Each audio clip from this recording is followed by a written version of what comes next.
word. Thank you, Lord, for making this beautiful 2.667-mile raceway. I'm talking about Talladega Superspeedway here tonight for the Spartans Masters Series presented by Chasity Tucker Realtor. Man, can you tell I am excited? I absolutely love this place, my home track, and I cannot wait to see these Spartan Master Series drivers put on a hell of a show tonight here for 112 laps around this beautiful behemoth of a super speedway. Joe, I know most weeks you end up saying, oh, I haven't driven many laps at this racetrack, blah, blah, blah, blah, blah. Please tell me you've driven some daggum laps at Talladega, and you can talk about it a little bit. I have driven actually a few laps. You know, one of the few tracks I actually have put a few laps around is Talladega because it shows up in Draftmaster every once in a while, and that's where I got most of my time around it. So again, I'm going to go ahead and say it. Not the most knowledgeable guy, but this is my track too. I love racing here. I like the way that this track works. I like the big one that it happens here. I like that back stretch. There is just something about this track that says, let's race. And that's what I like when everybody gets a chance to race around here, especially these guys in SSRL. That let's race feeling, you get it in the air. Oh, it doesn't get any better than Talladega. And not only that, but we are kicking off the playoffs here tonight from this beautiful behemoth. So I cannot wait to get this thing, finished off at the end of the night to actually see where the points are paid. But you got to think we got a ways to go to actually determine that. Looking at the points heading into the playoffs here, Joseph Kazi and Justin Levine look like they are tied at the top of the board. I'm saying behind leader -3, so we might be a little off on Kazi's points out there. I actually think he's got a 3-point advantage. But Kazi, Levine, Seminario, your top three heading into the playoffs. Charles Van Schack in the 4th place position. PB Henry in 5th. No Name McGee in 6th place. Kayla Mitchell in 7th. Kyle Gerlach in 8th. Kevin Zosiak in 9th with Mark Sanchez rounding out the 10-car chase here this playoff season. Looking forward to getting that one kicked off. Gonna figure out exactly who's going to get themselves into the championship here by the end of race number 3 this round. And you are going to be able to tell those playoff cars by a little bit of a yellow banner across the windshield right above the driver's eyes. So just keep an eye out for the yellow accents around these cars. But I think we need to jump into the keys of the race. So Mr. Joe LoCastro, what are your keys, Mr. Draftmaster? Well, the keys to getting around Talladega, let's go ahead and pull up the first one right here because I forgot which one I said was going to be first. And we'll get things kicked off. A little bit of a glitch. So let's talk about Talladega. First things first, you want to pack up. You want to find a partner here, stick with it, because without that draft, without someone helping you get around this track, you end up being a man alone. And that's not something that's going to have any good consequences for you here at Talladega. So step 1, partner up. Definitely step 1. Step 2, don't be the last car in line. You can lose that draft very quickly, like I just mentioned. And if you do, you're never going to get it back. Don't be the last car in line. Do what you can to push yourself a little bit, get out ahead. And 3, watch out for the big one. Don't die. We say it almost every other week here because we end up at tracks that are really deadly, but Talladega is famous for it. Watch out. Being at the front, safe. Being at the very back, a little bit safer. But it being in the middle, you could get caught up in something really big. Watch out for it. And obviously a little bit of a different race here tonight. The super speedways and the road courses, fixed setups for the Spartan Master Series. Typically it's an open setup league, but hey, we come to the super speedways. Everybody is on a perfectly even playing field. It's just about can you team up with your teammates. But we're going to move into the broadcast picks right here, right fast. First, myself, I'm going with Mr. Peanut Butter Henry. I think he's going to kick off these playoffs with a heck of a start. Honestly, I think he's going to have himself probably the race of the season so far for him. And I think he's going to get himself a good hoist of points here to open the playoffs. I say give me Kyle Westwood. Saw some good numbers out of the qualifying there. And I just think, I don't know, I've got something in the air maybe for Kyle Westwood in that number 92. We'll see. And it looks like our producer is going for Justin LeQueen Levine there in that third spot. Obviously, Mr. Homer Darby going to be picking his boss. Now, who else would have thought? But I see Betty Lee going for number 75 up in the chat, looking for Kyle Gerlach. Kyle Gerlach in the playoffs. So good pick there from Betty Lee, seeing if Gerlach can maybe punch his ticket towards the next round after the checkered flag flies in a little bit. Obviously still going to have a stage at some point in this race, and we'll debrief on that a little bit later. But first, we're going to go through the starting grid. And it looks like Joseph Kazi has won himself the pole in that number 88. Great way to start off the playoffs with a 52.944. PB Henry not too far behind, less than 100 of a second in the second place position, starting on the outside of Kazi.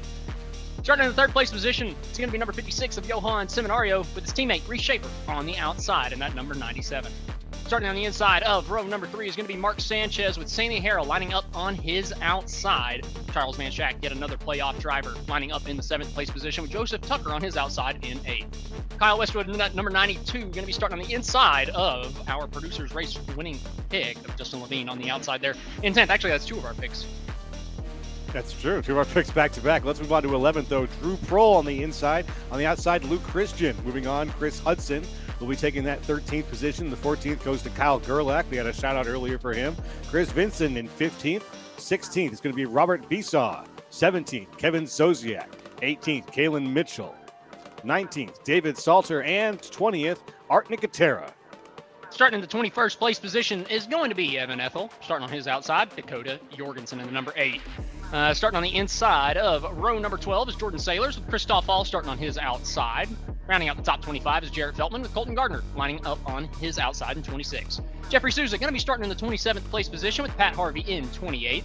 Chad Gunningsman making his return to the Spartan Master Series, the Chasity Tucker Spartan Master Series, here in the 29th position with Chad Kibbe on his outside in 30th. And then Benjamin Stevens, I believe, is actually the admin, so I don't know why he's on the starting grid, but he's in here. He's on the roster, so we're going to say Benjamin Stevens starting in 31st, never going to leave the pit road. James Staples starting in 32nd, and Christopher Fuge starting in 33rd, and that'll do it for the entire full field rundown from the Talladega Superspeedway. Well, 32 cars, I'm really going to say, lining up here, getting ready to take the green flag. It's going to be a fantastic one, 112 laps, and, well, we're on iRacing, so we can actually race, right? If we were in real life, we would be fuel saving the entire time. We might get a little bit of that, but it's not going to be as ridiculous as it is in real life. And we're going to be able to race each other a little bit. The only problem is this draft package is a little scary, right? The runs, it's not because of that, right? Typically, years past, we've had some crazy big runs that could cause big accidents. It's scary this time because if you were the last car in line, you very well could just fall off the back of the draft. One little checkup, one little break of the throttle, and you could just be going backwards. And if you lose that draft, you are not getting it back. There is absolutely no chance. So these guys got to be careful. If you're starting in the back half of the field, you better have a really good start to this race. Well, it looks like there are a few people in the back of the field that we know can make their way back up to the front over the course of time. Chad Genningsman starting a little ways back there. We will probably see him working his way back up toward the front, and a few other names there. But you know what? It's any man's game here, and a lot can happen. Like you said, it's iRacing. We're going to see some racing.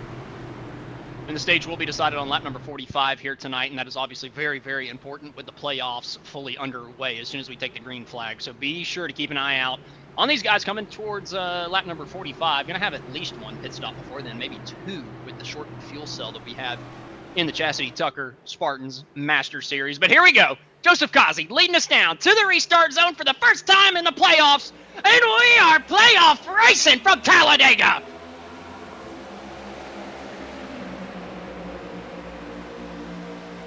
A decent start right here. The number 1 of Justin Levine moves down to that inside line. We still got 2 columns, and I think we're going to have those 2 columns for a little bit of time here as these guys get things sorted out. Right now, the 25 of PB Henry on the outside is going to stay there as down comes Reese Schaefer to the inside line. Yep, Schaefer dropping down with his teammates. That's 2 teammates right in front of him and 1 teammate right behind him. All 4 of those guys firmly within the playoffs. And then there's another playoff driver, PB Henry, starting to bleed a couple positions, stuck on that outside line. He's got a good push from behind.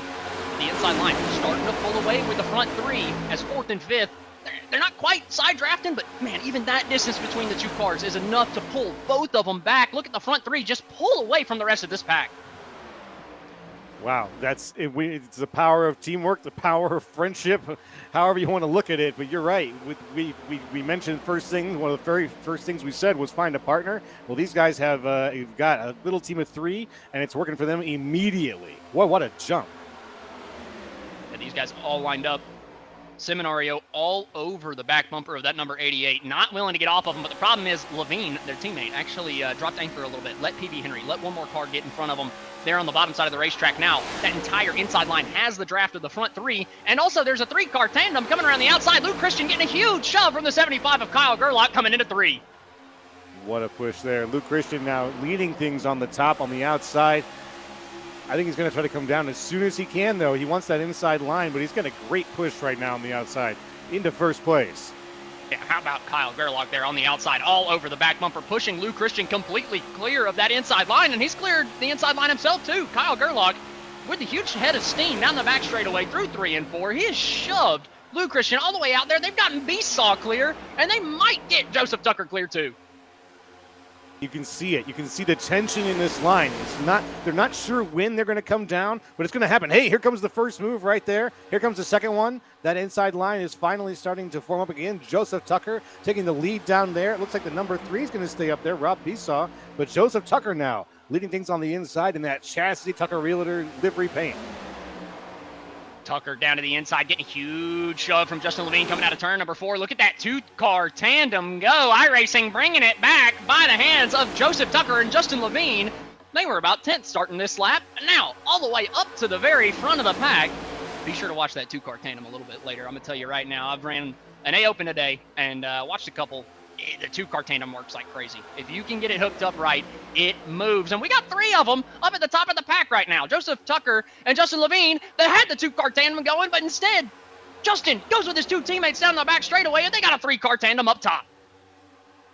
That 3-car tandem is going to work for these guys every time they do it. It feels like they just set off like a bottle rocket away from the rest of the stack here. But you know what? It's happening again. Here on the top right now, the 75 of Kyle Gerlach has his own 3-man tandem that he's forming up here with Drew Prohl, Kyle Westwood right behind. It's looking pretty good for them as they start to make moves past Luke Christian. Christian on the inside, kind of a man alone there, not able to get any help as he falls back, and those 3 move ahead.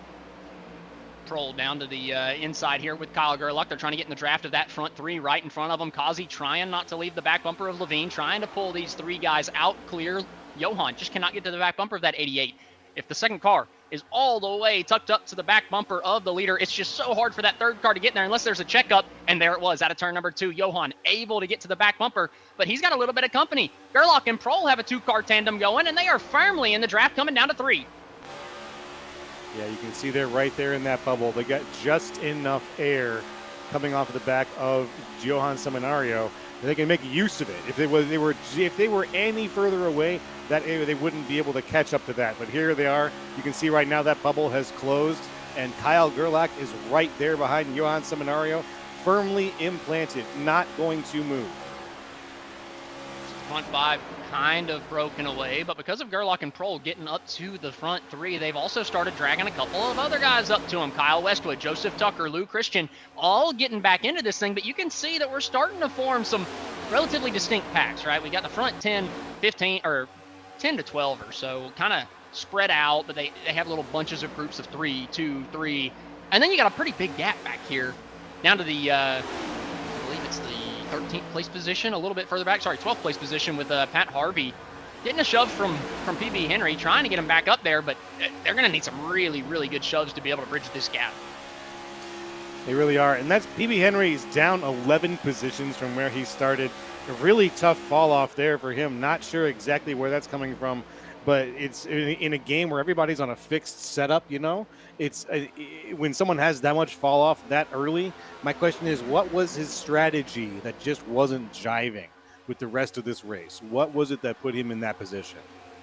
Well, with these super speedways, it could just be, not being in the right line at the right time, right? That's honestly all it could take. Maybe you're just stuck side by side with somebody else. Oh, Joseph Kazi's having a moment down to the 3. He's down to the dirt, coming back up the racetrack in 3 and 4. The 88, the playoff contender, up in the middle of the track. He comes up to the top, gets hit multiple times. Joseph Kazi, the championship leader coming into the night, is destroyed, and the right rear tire's off. The right rear tire's knocked off. That's going to be a race ender for the 88.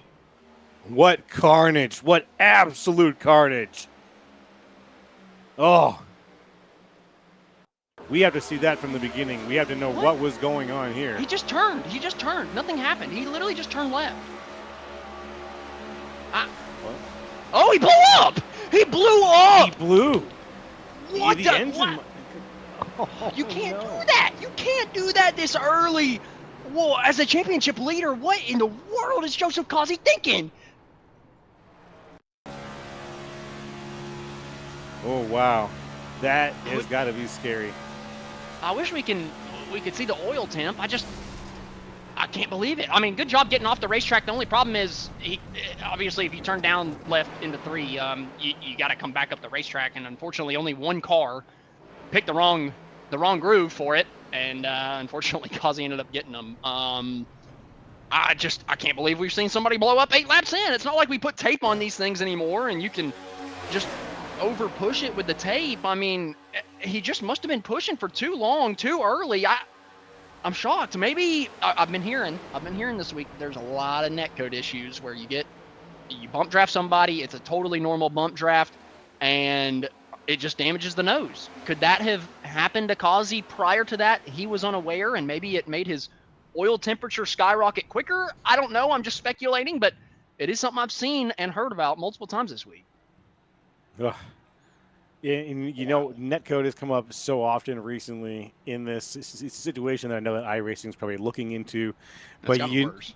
It has gotten worse. It's trackable. It has gotten worse, and so it's one of those things that we want the fidelity of the game to stay as high as we can. And it's the one thing that we can't control as racers, as broadcasters, is how well the service can handle our awesomeness here. So I'm really hoping that, and I'm sure you're hoping that we get a little bit of action out of these guys and see if maybe they can pin down what's causing the increase in issues here.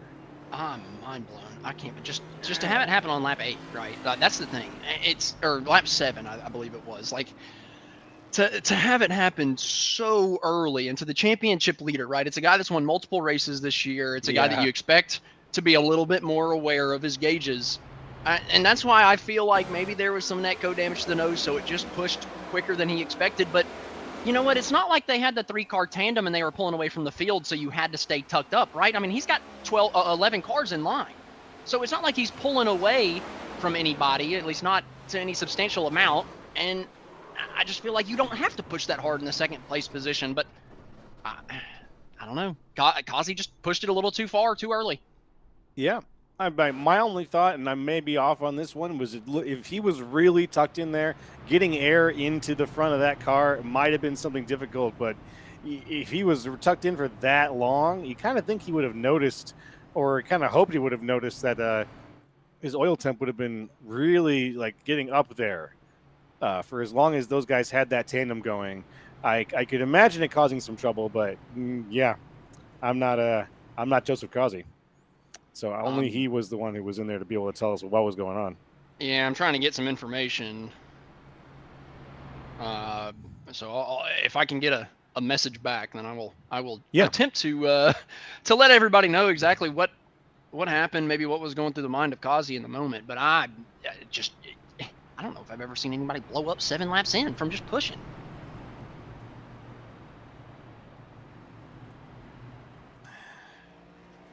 Yeah. Our producer said we would invite him into the room, but he's probably got a bit of a potty mouth right now. We very well could get shut off of YouTube if we pull Kazi up into the booth right now. So we're going to refrain from that. I mean, I just can't imagine, right? It's the first race of the playoffs, right? We got a 3-race round, and as good as Kazi has been this year, with how few races are in a round, you never know if you're going to be able to overcome that.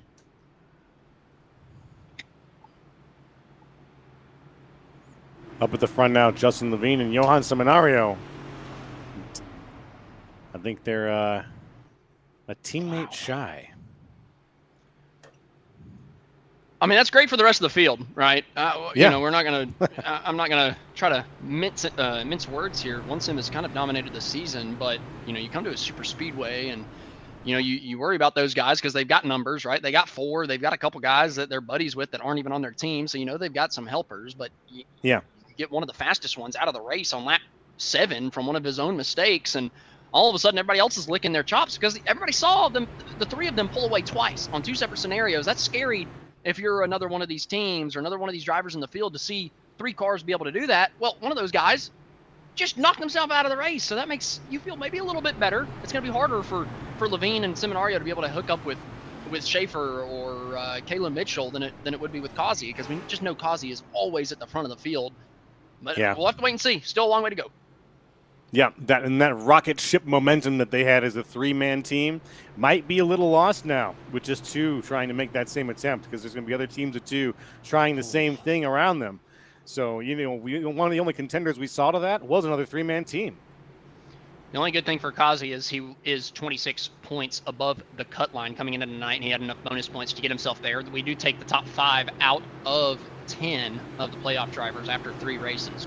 So Chasity still got a chance. The problem is the first car under that that line to not make it is Reese Schaefer, his teammate, who we've seen has been quick tonight already. So we'll wait and see. But either way, coming back to the restart zone, Levine getting the bump from Westwood down on the bottom side of the racetrack. We're racing once again here. Lap number 11 from Talladega.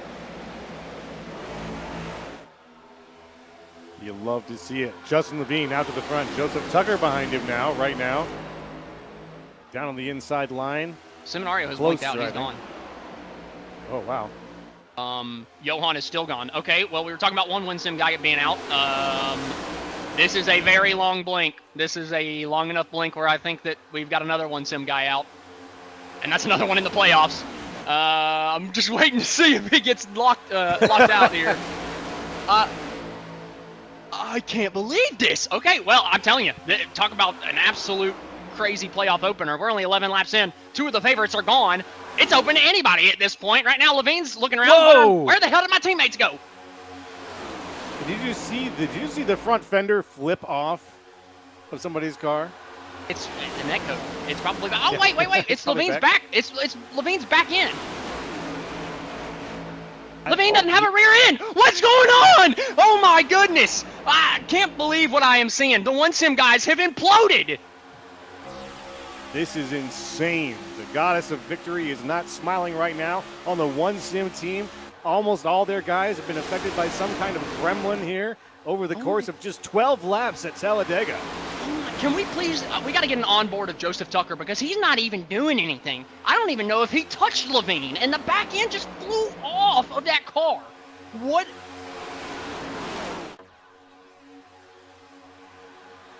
Maybe that was a Joseph Causey-related incident. You think so? I'm looking at, he didn't, well, maybe, but I'm looking at his bumper from laps before, and there's no damage on it. So I wouldn't think it was Causey, but if Causey got netcode damage to the nose, then maybe Levine did to the back end. I'm just not, I don't see it on his back end. So I don't know what I've watched in the first couple laps. I said the netcode has been an issue.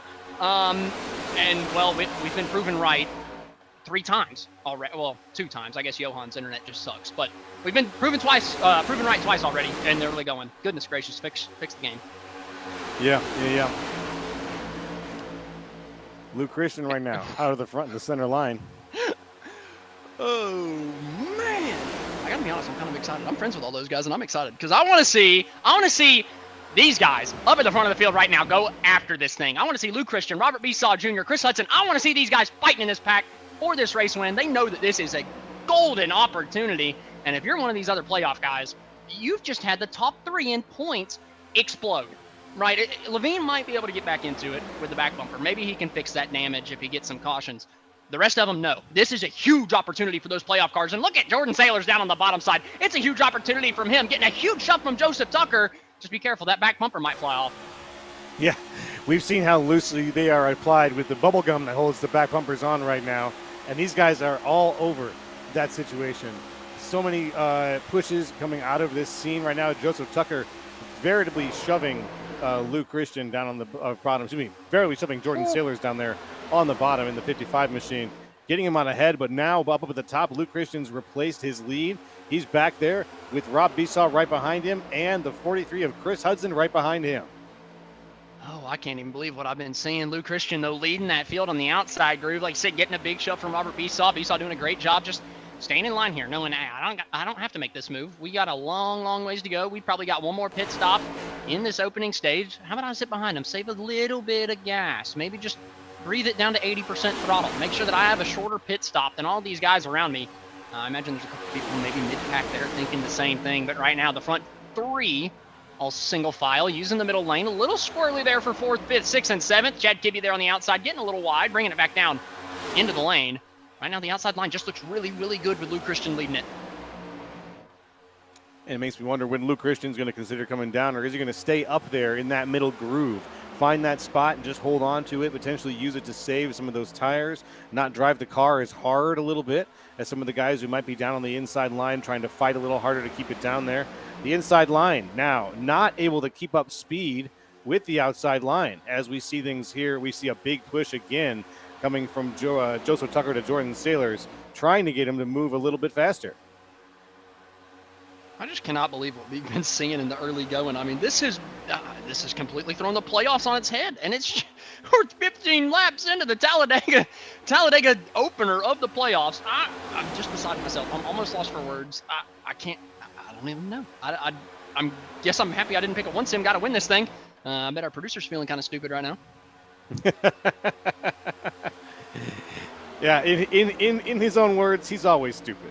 I'm going to go ahead and let that agree. speak for itself. Yeah. Either way, up towards the front, Jordan Sailors now, he's getting a huge shove down on the bottom side of the racetrack. I'm telling you, Joseph Tucker has looked like a really, really good shover here. I know they're stuck on the inside. They've been 3-4 cars back, but anytime that he does get connected, it seems like whatever lane he's in goes forward. Right now, though, I do feel like he's just riding. I don't think that he's necessarily showing everything. Second car on the inside line, that number 52 is who I'm talking about. And he's got a playoff driver right behind him in Kyle Westwood. I have to wait and see. And I did say that the playoff drivers have yellow banners, but Kyle Westwood not having one. Am I mistaken that he's a playoff driver? I do not know off the top of my head. Sorry. Oh, he just missed. He just missed. My mistake. Mistake. He did just miss. So let's go backwards. Kyle Westwood's not a playoff driver, but he's doing great up in the top 7. Very good. Yes, was not just missed, in fact, as we always knew and did not have to double check. I guess I'm always stupid too, but either way, up at the front. Oh, one car into the fence just about. Oh, that teal machine up on the top. Couldn't quite tell who it was. Able to hang on to it. Reshafer now down to the inside. That's Pat Harvey just able to hang on to it on the back straightaway. Maybe a bad shove from Kibbe. Maybe a bit of a checkup on the top side. Either way, towards the front of the field, Luke Christian, he has challengers. Look at Jordan Sailors. He's sailing on by down on the inside with that huge shove again from Joseph Tucker. And this is what I love to see at Talladega. This 2-column approach to this track is very, very viable. When you've got 4 lanes across most of the track, you've got room to play. And these guys are taking full advantage of that, using a little bit of side draft when they need to, getting down close. Like right now, you see the 21 of Luke Christian down almost into the 52 of Joseph Tucker. Just wants to get a little bit of that speed and leech it off him, try to get ahead. But he's got help behind him as well, because this 2-column structure, I just love it.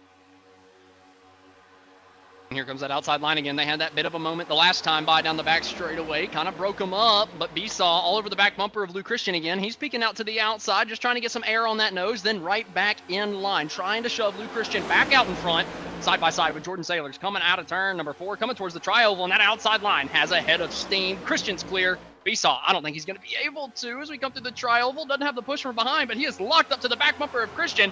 And coming across the stripe, they are both clear. Do they take it down on the inside now? Looks like they're committed to that top.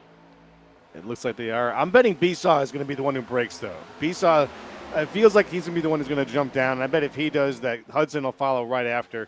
I'm not sure. It'll leave Luke Christian out to dry, but I've got a feeling that Besaw might be the one to make that break. We'll see. Top 10 runners, Luke Christian, Robert Besaw Jr., Chris Hudson, Pat Harvey, Chad Kibbe, Jordan Sailors, Joseph Tucker, Drew Prohl, Kyle Westwood, Chris Vincent. How about that top 10? I don't think I see a playoff driver in the top 10. When you lose one sim to all the situations that just racked that whole team, that is a good number of your championship drivers in this case. And yes, this is a wild card race now. This is a race of guys that we didn't expect to see, some guys that we don't normally see up here at the front. And it's made things a lot more, I wouldn't say a lot more interesting, but it's definitely made them different. And the texture of the race has changed considerably. Look at that run from the inside. Holy crap. Joseph Tucker just gave a ridiculous shove to Jordan Sailors again. Got him just about clear. They have to separate as Sailors breathes the nose. But I'm telling you, I feel like if I'm in this pack, I think I want Joseph Tucker pushing me at the end. Tight between the top 2. Christian kind of faded low. Tried to block off that run from Jordan Sailors. But again, Sailors has Tucker all tucked up in that back bumper, shoving him down the front straightaway. Here's a 3-car team right now. You see it right there. The 92 of Kyle Westwood tucking in to be part of it with Joseph Tucker and Jordan Sailors if he can. He needs to get just a little bit closer, and then you think the 3 of them will have the momentum to clear that top line.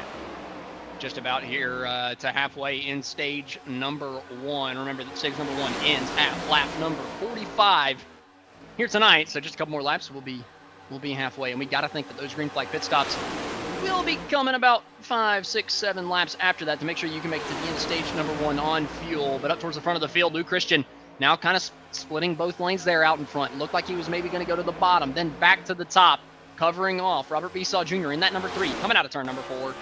And it looks like these guys are catching a little bit of lap traffic, so we'll have to wait and see if this 2x2 group can get by that slower car down on the inside. Shouldn't be too difficult here at Talladega. Daytona makes it a little bit more difficult with how tight it is. Oh, that entire outside line coming down to the bottom. About 4 cars, 5 cars, all clearing themselves in front of Jordan Sailors. That was close for a couple of them. Thought that Christian might get right reared there, but hey, that opens up the door for Chris Vincent around the outside. Doesn't have too big of help coming out of 2, but they still have a decent run side by side for 3rd. I thought Pat Harvey was a dead man during that big merger there. All 4 of those cars coming down from the top to the inside, almost in sync. Hey, there goes the number 40 to the high outside right now. That's Colton Gardner letting the guys in the main pack through as he rides the wall here at Talladega. Oh, Feltman was a little bit too far to the right there. The back bumper of Chris Vincent coming down into turn number 3. If those bumpers hook just a little wrong, that would have been it for the number 33. Now down to the inside. Oh my goodness, Feltman, stay on that back bumper. Stop going right, stop going left. He's a little all over the place behind the 33. Just trying to hang on to it. Can't quite tell if it's the 33 being all over the place or the 12, but either way, they have not been hooked up too well, and with the way the internet's been tonight, I'm a little nervous. Feltman's got to calibrate his Xbox controller there. The way it looks like he's driving. There's some left and right movement there that doesn't look intentional. But if he can smooth that out, which it looks like he's finally figured out how to do here, he's got a little bit more of a smoother line. He'll be in much better shape. Front 3 kind of broken away, have a little bit of a gap over the guys behind him. Feltman not on the back bumper of Vincent, though, so these front 3 not going to be able to pull away like crazy like we saw earlier with a couple other groups of cars. Besaw is going to be able to stay in that draft. He's not getting side drafted, so the bottom lane should be able to pull back up, and I think the outside line is going to come with him. And how about Levine? He doesn't have a back end. Probably can't get pushed, but he is shoving the ever-living hell out of Kyle Westwood right now on the outside groove, trying to get back up to the front. That outside groove is just a thing to behold right now, too. It's, you know what, it's almost paid off the entire race. It feels like it's almost paid off, but we haven't yet seen a dominating run out of the outside line. It's starting to become a ghost of its former self here as the inside line really shores up.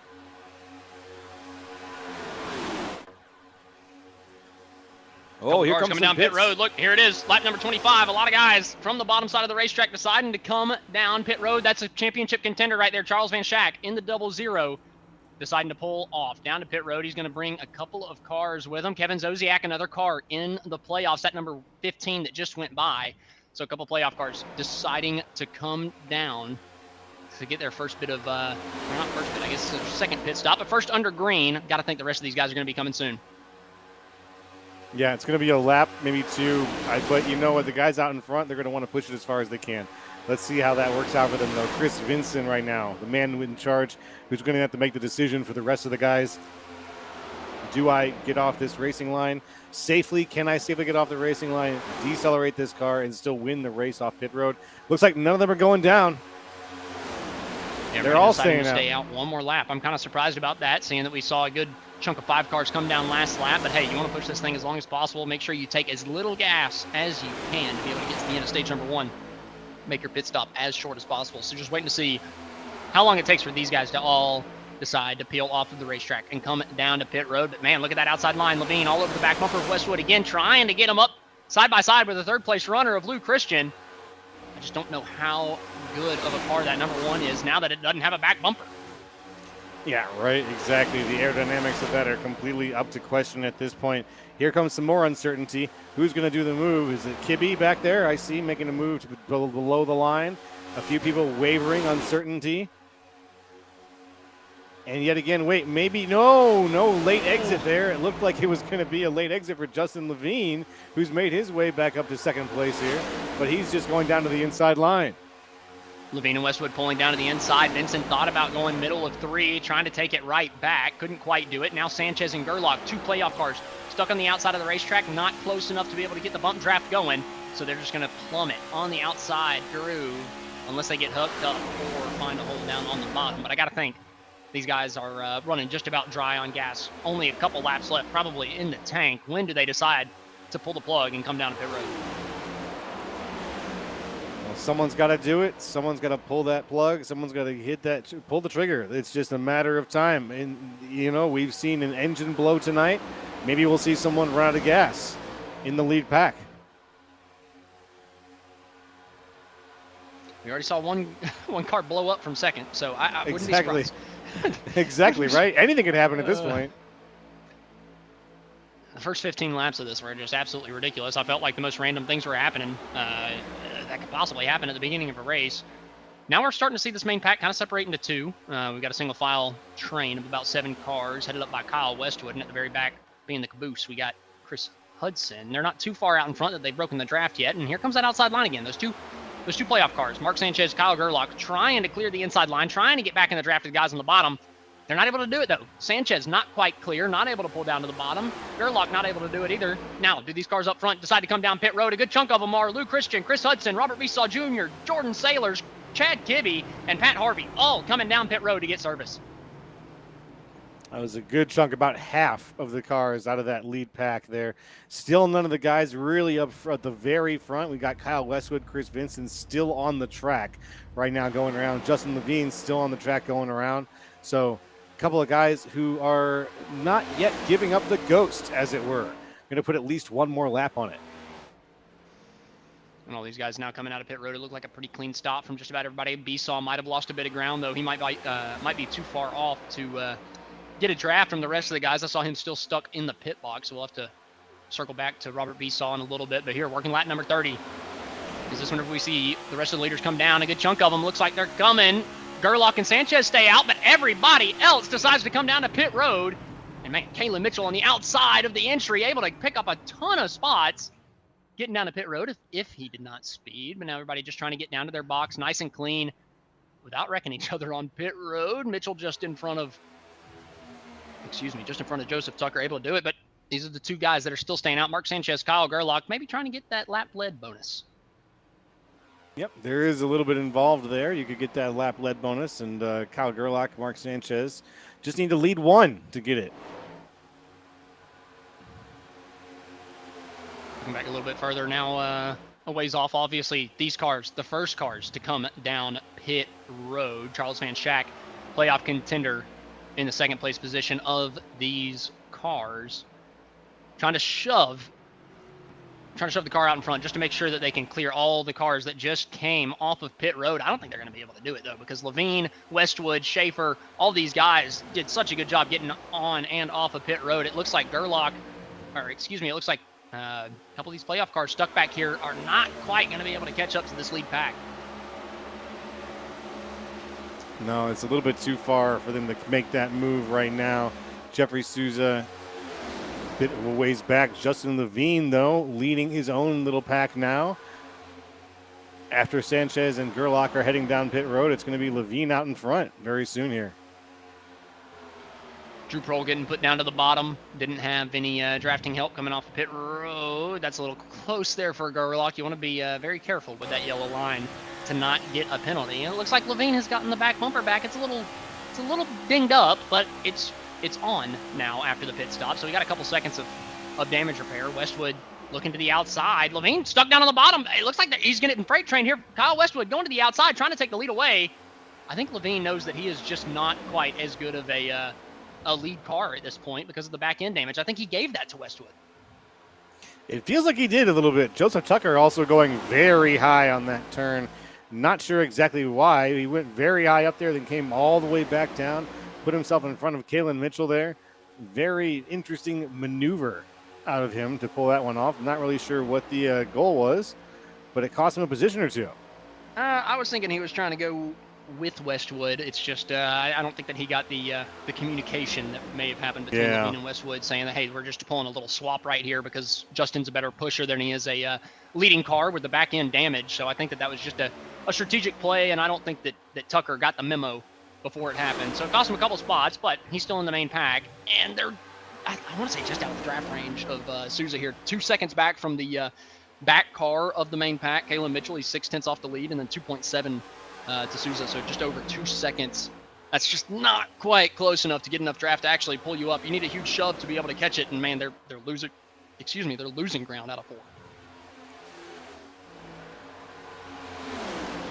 Coming around lap 34, we're at less than 10 laps to go now, I believe, in the end of stage 1. It's been an interesting race so far. We've had some very light but interesting wrecking. We've had some gremlins in the vehicles. We've had a little bit of this, a little bit of that already before the race has even got halfway done. And now we've got one car coming back out onto the field and looking out in front. Kyle Westwood leading things out here with Justin Levine going into lap 35 very shortly here at Talladega.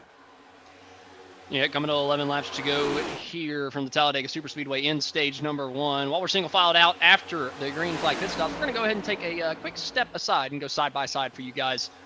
Quick little commercial break. When we come back, we're going to bring you to the end of stage number 1. For the rest, for anything on iRacing, there's just one name you need: Makoni. With the launch of Makoni Entertainment and Makoni Competizone alongside Makoni Setup Shop, we now provide the best of the best in setups, paint schemes, coaching, broadcasting, and event organization. With cars across all 4 license classes, we have what you need to hit the track with confidence. Grab a subscription and save money while going fast at MakoniSetupShop.com/subscriptions. And remember, at Makoni Setup Shop, there are setups, but your victories.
Are you looking to add to your diecast collection?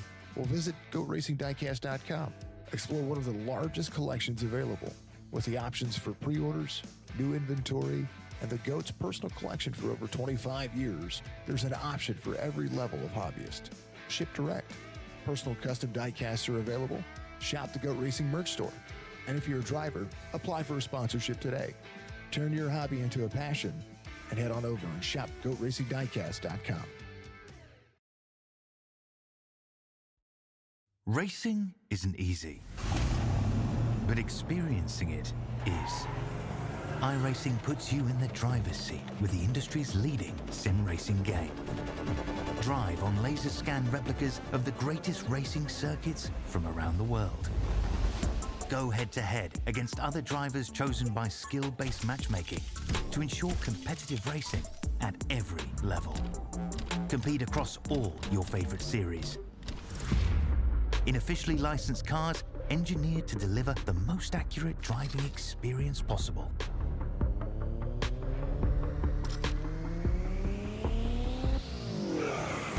Join a race or host your own with players from across the globe.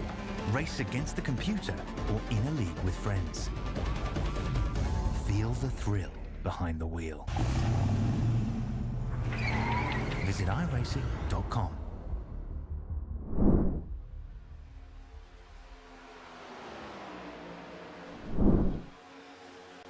Welcome back to the Chasity Tucker Realtor Spartans Masters Series, and we're coming to 6 laps to go here in stage number 1 of the playoff opener. Kyle Westwood up in the race lead. Playoff driver Justin Levine in second. Playoff driver Reese Schaefer in third. Chad Gunningsman back in 4th place. Joseph Tucker in the 5th place position. Jeffrey Souza was in 6th not too long ago. He's dropped way back. Not quite sure what happened to Souza, but then we got Mark Sanchez in 6th, 5 seconds off of the main pack. Also a playoff driver in position to score some very, very crucial points. Kayla Mitchell also in the playoffs in 7th place. Kyle Gerlach and PB Henry, both of those cars also in the playoffs. They're running 8th and 9th, and Drew Prohl in 10th. So I'm telling you, if you're Johan Seminario or Joseph Ghazi, you are shaking your boots right now, seeing so many playoff cars in the top 10 looking to score stage points. And we are in the most crucial part of the series, which is that beginning part. I would say maybe not the most crucial part, but it can be crucial to get those early points while you can. And this is a chance to really scoop them up when they're available, considering that some of the guys who would be scooping up some of those early really good points are kind of off the field right now. So if you're Kyle Westwood or Reese Schaefer or Joseph Tucker even, you want to try to get up there and really grab that brass ring right now. Yeah, and typically I would say, coming in with a 26-point gap over the cut line like Joseph Kazi is, you would think, oh, he'll be all right. But man, he's getting last place points here tonight. He's not scoring any stage points. I believe Johan's at least out on the racetrack, but he's not going to score any stage points, and he's 5 laps down. So the only way he picks up positions is by people wrecking. And he only had a 17-point gap to Reese Schaefer, 21-point gap to Kaylin Mitchell, 23-point gap to Kyle Gerlach. And, well, these are guys that are running up in the top 10, looking to get a couple of those points already. And then they're going to make up another 20 points on them if they get as good of a finish in stage number 2 as they do in stage number 1. So we're going to have to pay attention to see exactly how the points shake up after stage number 1, and then obviously after the race tonight. But man, I still can't believe it for Kazi and Seminario to have the issues that they had early, and Levine even having his issues, but able to recover, be in 2nd place right now. At least he's managing. He'll be able to stabilize that gap as long as he keeps the car clean for the rest of the night. But man, these other guys licking their chops thinking, man, I could point my way into this. They're looking, as you said, looking to their chops, looking for the opportunities that they can get. We've got two pretty good packs formed right now that are kind of separate from one another. It's a tough situation right now for the 29 and everybody behind him. And you got to think both these packs are going to kick off right whenever we hit the white flag in the stage, right? I think that as soon as we get to that point, I think we're going to start seeing some passing in these groups, because everybody knows that we're going to get that yellow flag. So at this point, if you're in that lead group, hey, 6-second gap, we got enough of a gap to start racing with 2 to go. If you're in that second group, you're thinking, man, I really want to finish in 6th place. That's 5 nice bonus points. If I'm in the playoffs, I want to get up there and steal those 5 points off of somebody, because there's only going to be 2 other playoff cars that finish in front of you if you're able to hang on to that 6th place spot. And here comes that second pack. They're starting to get racy. Kayla Mitchell, he's wanting those points, and so does PB Henry through the middle with a shove from Zosiak, 3 wide for 6th place. That's 5 points on the line here in stage number 1, coming to 2 to go. And that 15 car cannot go anywhere else. It's got to stay right there. That's Kevin Zosiak. He was looking for somewhere to go, didn't have a spot, had to hold his position in the middle. Now he's got some options, but it looks like he's trying to hold on to that middle spot, trying to push PB Henry best he can. Mitchell had a bit of a moment coming out of the corner, slowed up the bottom side of the racetrack. PB Henry and Zosiak and Charles Van Schack. That's 3 playoff drivers lined up on the outside. All of them searching for points, and they're trying to take it away from another playoff driver down on the bottom of Caleb Mitchell. Oh, Chris Hudson looking to the outside, not going to stick that 3 wide just yet. We're going to move back up to the lead pack, taking the white flag of stage number 1. Who makes a move and when? We know that Levine doesn't have that good back bumper. Can he take a push from the 97, get by Kyle Westwood, and be able to hang on to it? We'll have to wait and see. 1 lap to go here in stage number 1. And back in that second pack, PB Henry, Charles Van Schack, and Kevin Zosiak all gunning for those 5 playoff points. Oh, man. And we just talked a little bit about the playoff points, and there's only a few on the table here. This pack, there's only 1 spot you can get them. So he's pushing hard. Charles Van Schack making his way up 6th place right now. Can he get a little further? Probably not going to be able to make it for the end of this lap, unfortunately. Oh, Kalen Mitchell had a huge shove to him, but this first pack, I'm surprised Levine hasn't pulled out. Instead, it's going to be Gunningsman from the 4th place position. He's looking out to the outside. Now, finally, Levine to the outside of Westwood. He throws the huge side draft on the right rear of Kyle. Oh, Gunningsman's going to turn Levine. Both of those cars wrecked out of the inside. Couldn't quite tell who won stage number 1. Westwood has tons of damage to the left front fender, and I think Levine saved it while coming across the line in 4th. So he's going to pick up 7 points and lose a good chunk of positions, but that was huge coming to the line. Gunningsman with a bad push to the back bumper that was just not flat, right? We said Levine had the damage on the back end. Could the car take the push? I don't even know if it was a bad push or if it was a bad bumper that caused this. Looking at the second pack here to see exactly how their stage number 2 finished. Obviously, the stuff in the main pack a little bit more important at the moment, but these playoff points are going to come in huge. Charles Van Schack with a huge shove from PB Henry. Henry never pulls out, which is surprising because he needs that point just as much as Charles Van Schack does. But regardless, that was an eventful stage number 1 in. Now on the onboard of Justin Levine, obviously looking to the outside. Looks like he's going to get that stage win. Going to get a shove from Chad Gunningsman. Oh, no, that's a bad shove. Okay, that has nothing to do with the bumper. Chad went left and then twitched right, and just, you can't hit a back bumper like that. Wow. And Justin Levine maybe shut down. Like, this is the second time he's been shut down tonight. But he crawled his way back up. I don't know if he'll be able to crawl his way back up after this one, though. It's going to be another situation where he's just out on the road trying to stay alive. I mean, Justin looked like he was fading low and then kind of twitched high, and I think Chad saw that and was trying to mimic it. And unfortunately, it just all went wrong coming to the line. I feel bad for Westwood because Westwood was having a heck of a run going, and he's the one that comes out of that with some heavy left front damage. Both those guys still able to get stage points, but you can see the damage on the left front fender of the 92. It's not great, not great. Levine still gets the 6 points for the playoffs. Reese Schaefer ends up being the highest finishing playoff driver in stage number 1, and he's right on the cut line. So big points for the 97. Yep. Here's another angle of that. And there goes Westwood.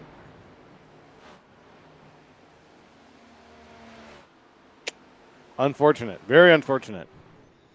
Well, we're under the yellow flag, and everybody's coming down pit road. We're going to go ahead and take another step aside here while we wait for the caution flag to finish up. Whenever we come back, we got the start of stage number 2. Goat Racing Diecast, sponsor of the Warrior League Goat Racing Diecast 150 at the Monster Mile. And that's what the famous words of motorsports. Hey, Gabby.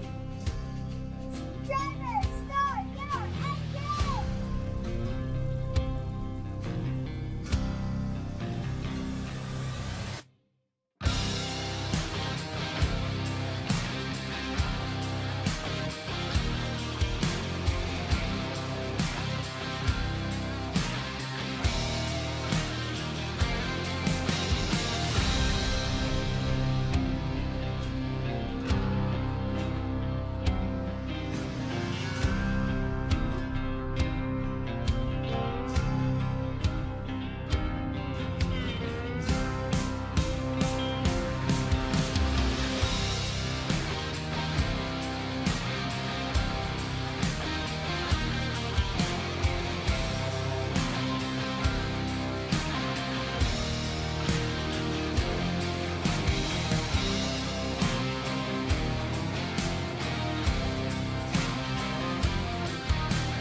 Welcome back to the Chasity Tucker Realtor Spartans Master Series.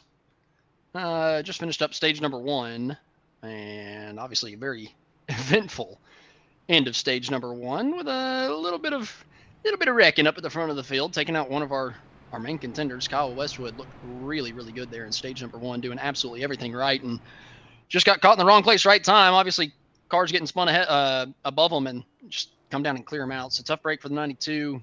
Obviously still on pit road getting damage repair. Levine doing the same thing, getting damage repair. He's going to go to the back of the field. And back up at the front, Joseph Tucker has assumed the race lead. Zodiac in second, Charles Van Schack in third, PB Henry in fourth. So those are 3 playoff cars that really, really need the points at the end of this thing. But hey, we're still a long ways away from those points getting paid out. I think the lights are off. We're going to get things kicked off again very soon here, folks. Thanks for joining us.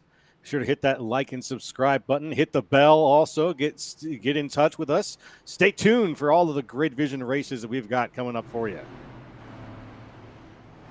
We got Twitch tomorrow, the NIS Top Split. That's always a lot of fun. I'll be there. Looking forward to it. Will you be there?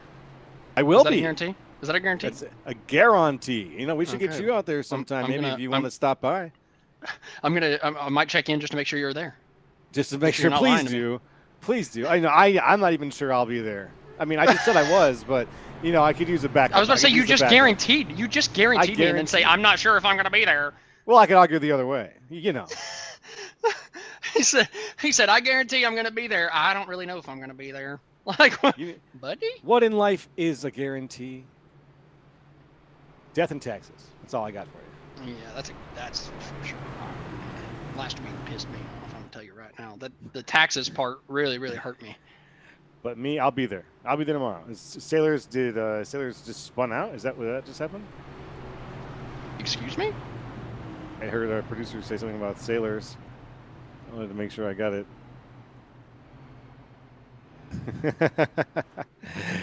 Anyways, moving on. The race is about to kick things off again, and you'll take us to the green flag to kick things off for stage 2, my man. Thank goodness. I'm looking forward to it. Let's see if we have any more craziness in the first 10 laps of stage number 2 as we had in stage number 1. But up at the front of the field, Joseph Tucker, Kevin Zosiak, Charles Van Schack, PB Henry, Drew Prohl, Chris Hudson, Chris Vinson, Kalen Mitchell, Kyle Gerlach, and Jordan Sailors. That's your top 10. Coming back to the green flag here, getting ready to work lap number 50. We're going to have 63 laps left in the race whenever we take this green flag. I think at least 2 pit stops. And the green flag is flying once again. Joseph Tucker leading us back down to the stripe, and we're racing here to finish it off in stage number 2. An exciting start. Joseph Tucker, that 2 columns, getting things going right now. Kevin Zosiak on the outside, getting a good push up there from PB Henry. Henry and Zosiak, they were in that second pack, I believe Henry was able to score points in that first stage. I think Zosiak just missed out. I'll have to go back and check. But nonetheless, both those guys up at the front of the field now, starting out stage number 2 with a huge run. And here comes Kayla Mitchell with a big shove from Sailors. They're both going to go opposite directions. Sailors going to find Chris Hudson down on the bottom side of the racetrack and push that number 43 side by side with PB Henry for second. That was quite the shuffle that they just did there. It was lucky that no one had any impacts, but thankfully things are looking pretty good now. Chris Hudson has himself down on the inside line now, previously pushing PB Henry. Now he's getting the push from the 55 of Jordan Sailors. It's not really helping, though, too much because here comes PB Henry down to the inside ahead of them to take the lead from the second place spot, with Kevin Zosiak in first. Zosiak on the bottom side of the racetrack, still getting that big shove from PB Henry. They've been hooked up since the restart. That top line starting to move down the back straightaway, though. I believe that's Lou Christian all over the back bumper of Kalen Mitchell. He's got help from Pat Harvey and Robert B. Saw Jr., and they're all shoving to the front. Here on the outside groove, Sailors almost came up in the middle of turn 3 and 4 there and clipped the left rear of Caleb Mitchell. Luckily, they stayed out of each other. Coming out of turn number 4, still 2 by 2 by 2 all throughout the field, except for the front 2, who are single file.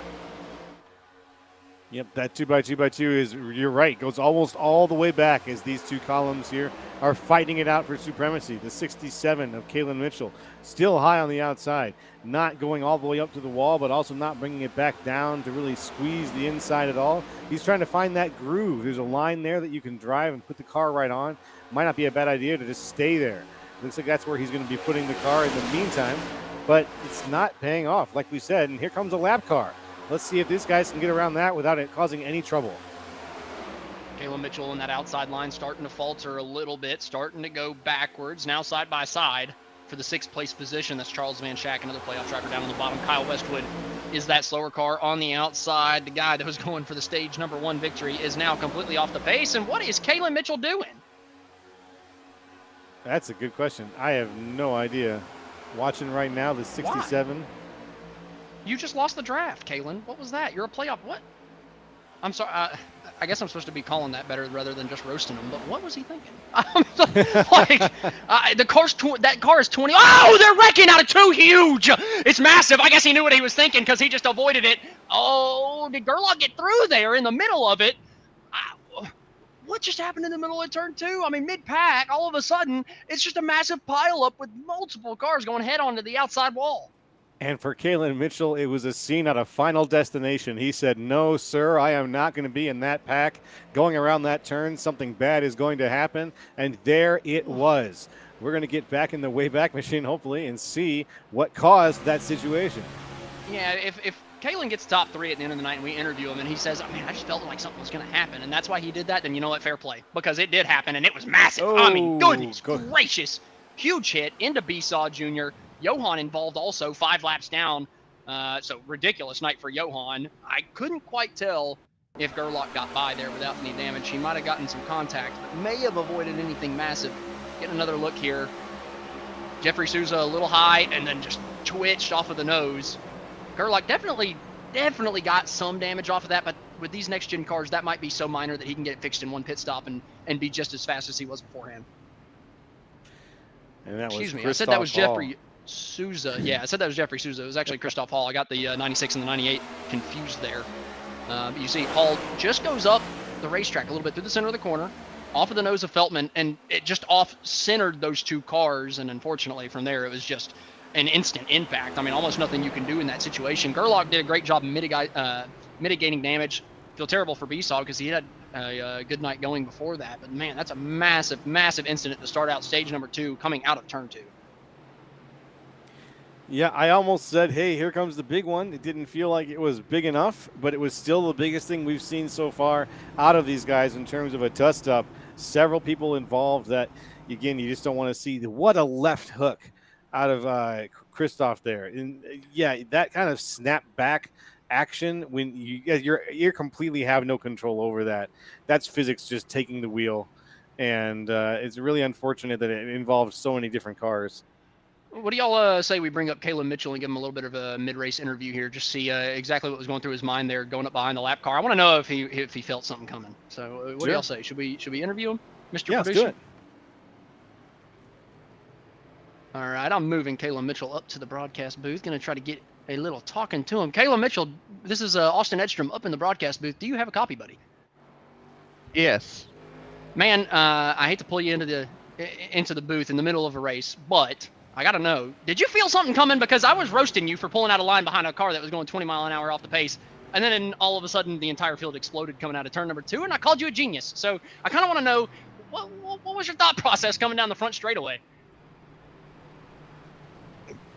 I meant to pull back, but I didn't mean to get into the wall and lose the draft. So that kind of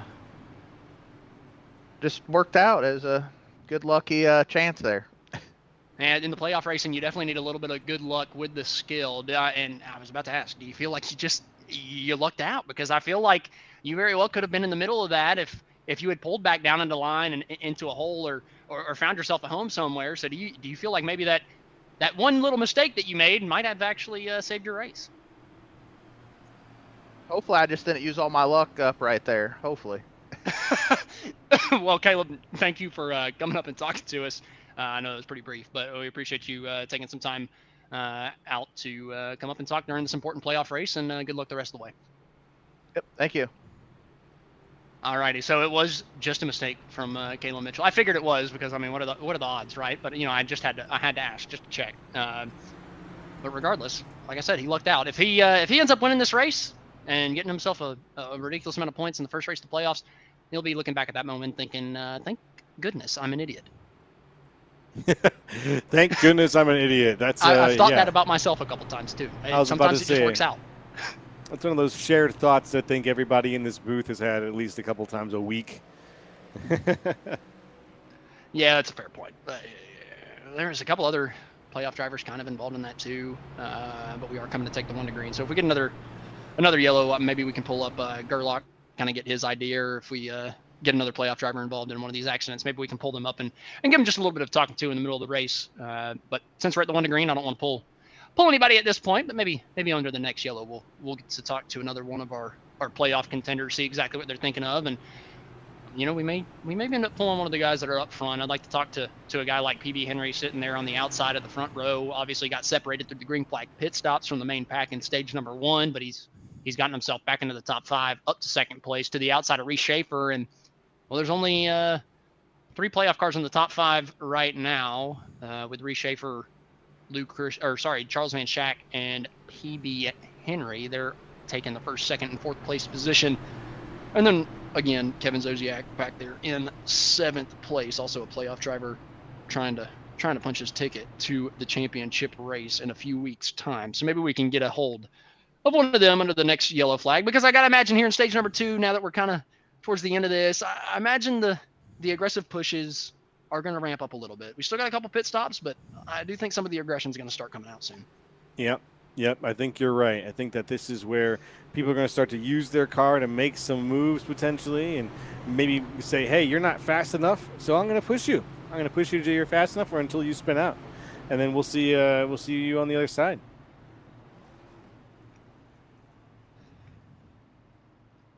Now, some people would call that, just good old-fashioned, good, clean racing.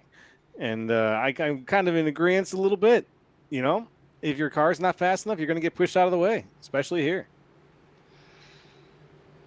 Yeah, you got to make sure you're up to speed. Luckily, all these guys on the fixed setup this week, so as long as you don't have the damage, you should be fine. But obviously, we've seen the damage has come into play here tonight so far. Maybe a little bit of netcode issues as well. We'll have to keep an eye on that to see if that gets any worse throughout the night. But it looks like we're about to take the halfway mark here as Reese Schaefer is getting ready to take the green flag. Completing lap number 56 of 112, officially halfway as the green flag comes back out. We're racing once again at Talladega. Schaefer with a good jump on the bottom side of the racetrack. Doesn't have any help, but ultimately still clear. Coming down into turn number 1. Has the shortest distance around the first couple of corners, but man, that outside line is stacked up. PB Henry with a huge shove from Van Schack, and he is getting shoved by Jordan Sailors. That outside line is going to be moving coming down the back straightaway. It is moving. You can see that 4-man team right now forming up pretty well. Down in the back of that, Drew Prohl pushing things from the very back, but he wants to stay in there. Come on, Drew, stay tucked. See what you can get as he falls out of the bubble a little bit. The outside line just a little offset from each other coming down the back straightaway, and down into turn number 3, gave up some ground to that inside groove, but through 3 and 4, the outside line comes back once again, and it's just a 3-car tandem out on the outside, able to outduel this entire inside groove, and here comes Joseph Tucker taking it from the bottom to the top, another car to that outside groove, and that's going to clear the front 2. Charles Van Schack, PB Henry, both playoff cars, both coming down in front of Reese Schaefer, and they're going to assume first and second. Wow, didn't expect Van Schack and Henry to make that move so soon. They've been so stuck on that outside line for so long, and they've seen that the inside line just falls back like it's doing right now. Why make the jump down to the inside so soon? Well, the inside line is the safest place most of the time, at least from what I've seen. I like whenever I'm on the inside, because if they start wrecking, I can just turn hard left and avoid the whole thing. It's pretty nice here at Talladega whenever it's so wide, and even the apron's banked, so you can get down there and full throttle it around the apron and be able to miss a wreck. But how about that outside groove? Like you said, yeah, you probably, for safety down on the inside, but man, that outside's faster. Oh my goodness. Look at Joseph Tucker. He was done with pushing Sailors. Whoa. Oh, Sailors went too low. PB Henry takes him 3 wide middle. Sailors comes up the racetrack and wrecks Van Schack. He pitches him into the wall. Kalen Mitchell's destroyed this time. Somehow Schaefer gets through, but Sailors just turned right down the straightaway. Whoa. At least from the first view. We'll look at it again, but they were 3 wide, and it looked like Sailors just turned right on Van Schack. That was an intense sequence of unfortunate events. Let's go have a look. Just too aggressive of a block, but ultimately no harm, no foul. Nothing happened. But yeah, he just drifted up the racetrack. I don't know if Van Schack was there. And now, don't get me wrong. There's definitely some, whenever whenever you side draft in this car, the air does kind of move your car a little bit, right? You could get sucked up to that outside groove a little bit, but I don't think that Van Schack was close enough to get that effect. It just looked like Sailors came off the bottom of the racetrack. Down, and then yep, he just came up from the bottom of the racetrack. That's exactly right. At least from my point of view. Obviously, he got stuck in the fence, but that's minimal damage compared to the rest of them. Should be able to get that fixed. Yeah. If you're Van Schack, you got to be furious, right? You've got an opportunity with a few of these other playoff cars knocked out of the race. Honestly, Van Schack was turning right. He was going up the racetrack himself, and the car on the bottom just went up too much, right? Too aggressively, and wiped him and a couple other playoff drivers out, right? Reese Schaefer, Caleb Mitchell, that's 2 other playoff drivers, including Van Schack, so 3 that are involved in that incident. I think Mitchell and Van Schack get heavy damage, while I think Schaefer's going to get away with that one, but Mitchell definitely didn't.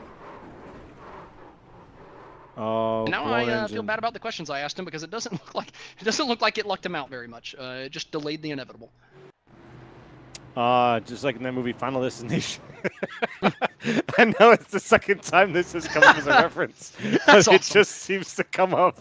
It lined that's up so too fitting perfectly. for that one. That's right? so fitting for that, right? Like, he was supposed to die in the first one, so they had to make sure that he died right afterwards. So that's the only time I had to make. So forgive me, I won't bring it up a third time. But that was just too perfect. Too perfect.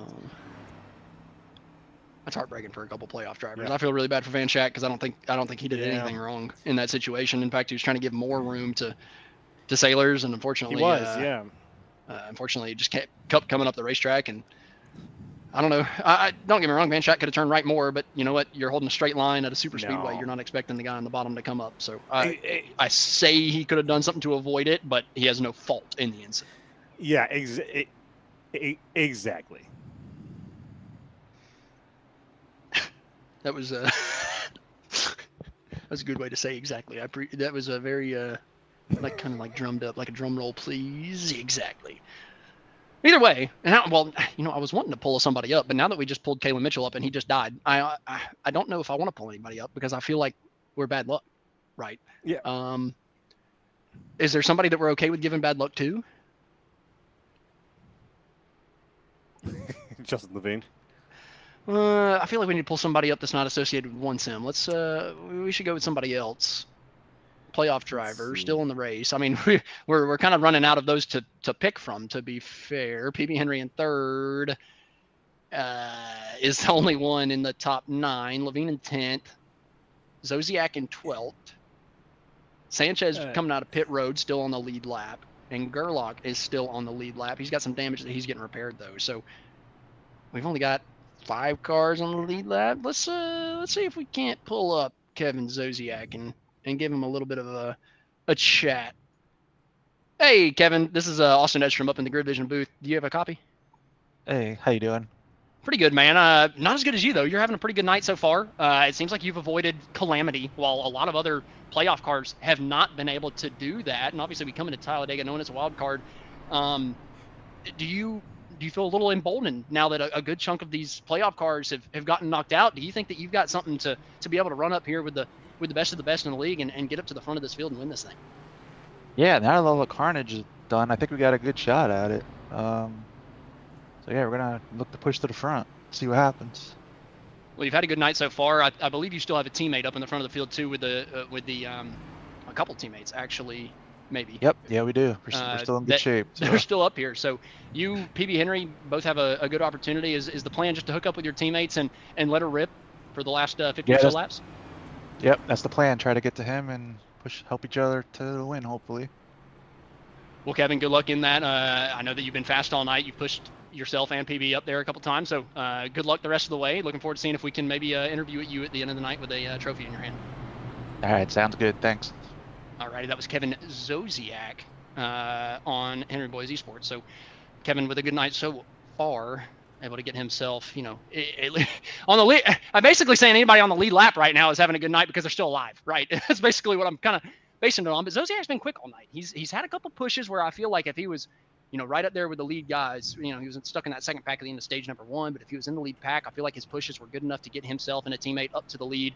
I really like what I'm seeing from Zosiak so far. So hopefully he can continue the good streak of luck. Obviously, there's still a good chunk of this race left, right? 50 laps. He said he's happy he's avoided the carnage. I don't think the carnage is done. So if I wouldn't necessarily be so confident if I was Zosiak, but hey, I like where he's sitting compared to guys like Johan or Kazi or Mitchell or even Van Schack, who just got wrecked out. So he's not in a bad spot. No, not in a bad spot at all. We've got a lot of race left to go, though, considering, I say a lot of race left. We were over halfway done with the race at this point, but it still feels like with the way that these guys have been racing and the way that things have been ramping up with the yellow flags here, anything could happen. Anything could happen. How many playoff cars are we going to have at the end of the night, right? We started with 10. I think we've only got 5 left on the lead lap, right? I mean, exactly. Van Schack's 2 laps down. Schaefer is out of the session. Heck, Van Schack just left the session. Caleb Mitchell, he's out. Johan Seminario, Joseph Kazi. So we've already eliminated half of the playoff cars, and we still have 50 laps remaining. Coming to the green flag, Joseph Tucker, who I think has been one of the best pushers all night, is going to be leading us down to the green flag. How does he do with clean air now that he's got PB Henry tucked up behind him? On the restart, though, doesn't get much help. He's going to pull to the top side with Drew Prohl, try to pull that outside line along instead of Henry. No, he's going to duck back down to the bottom with Prohl, take him into turn number 1, clear of PB, and now both those guys 1 and 2 coming through turns 1 and 2. They linked up very, very fast. You saw that. It was quite the move there. I didn't know if he was going for a block that early during a restart. What would be the point of that? But it really felt like he was just trying to pick his line, and he was lucky that Drew Prohl came down and worked with him down there. Joseph Tucker now getting a good push, getting the opposite of what he was doing, which was doing most of the pushing. Now he is doing fairly well out there ahead with Drew Prohl right behind him. A lot of cars still tucked up. Johan Seminario, few laps down, looking to the outside of Kyle Gerlach, trying to maybe get one of his laps back the hard way. Looks like he's getting some help from his teammate up on the third groove. Don't know how much that's actually going to work, but they're going to try to make it work. But back up towards the front, Joseph Tucker, Drew Prohl, PB Henry have now pulled out here from the rest of the pack. Those 3 single file while they're 2x2x2 behind, 3 rows deep. Chris Hudson trying to go around the outside, trying to get a good shove from Lou Christian to get back up to that top 3. Just don't side draft so hard that you end up losing that top 3. We've seen 3 cars pull away from the rest of the pack a couple times tonight. Can these 3 up towards the front do the same thing? Still side by side for 4th, at least giving them opportunity. But now it looks like we're going to be 3 wide for 4th as we're coming off of turn number 4. Oh my goodness, 3 wide right now. Johan Seminario in the 56 machine up there on the outside with the number 1 right behind him of Justin Levine. These guys have had a hell of a night so far. Levine losing the back of his car at one point. Seminario, part of a huge wreck, in part of a blinker situation. He was off the track for a while, back on now. He's a few laps behind, so the one sim guys have been trying to come up from behind all night. And if you're a guy like Johan Seminario, you're just saying, please, everybody, please keep wrecking, keep doing it. Johan was stuck back in the 30th place position after he lagged out earlier, 6 laps down, but he's gotten himself all the way up to 22nd. And there's a couple cars that are out of the race in front of him that he can pick off spots on, and they are playoff cars. So Johan staying in this race very well could save his playoff chances, just picking up a couple positions, even though he's 6 laps off the pace. And that's kind of the beautiful thing here about Talladega and about situations where you've got multiple yellows or some of these long lap wrecks. You can be a few laps down, and as long as you persevere, as long as you stick it out, there's going to be a few more situations where you can get some of those positions back. PB Henry going way up to the top. He's leaving Chad Gunningsman. Oh, huge block there from Joseph Tucker. PB Henry has to go down to the middle to avoid a wreck, and that's going to stick him in the sucker hole. Johan Seminario around the outside now, still 6 laps down, trying to get one back, but Joseph Tucker, I said he was a really, really good pusher. That was maybe too late of a block. Yeah, that was a very late block, all the way up across 2 lanes there to the outside. Really didn't want anything to happen on the outside lane. Had to come back to the middle. Really risky move. Could have wrecked the entire field, or at least a couple cars out in front. And now, look, it's cost him a little bit himself. Now Joseph Tucker previously leading this thing. He's up 4, but he's back in 4th place now. And Drew Prohl, look at him up towards the front of the field. After that huge block from Joseph Tucker, it opened up that bottom side of the racetrack. It looked like Ross Chastain winning a couple years ago. He didn't even have to do anything. Just stayed on the bottom side of the racetrack, took the lead, took the checkered flag. Drew Prohl, 50 laps too early, but hey, he'll take that lap lead bonus. Yep, he only takes 1 to get it.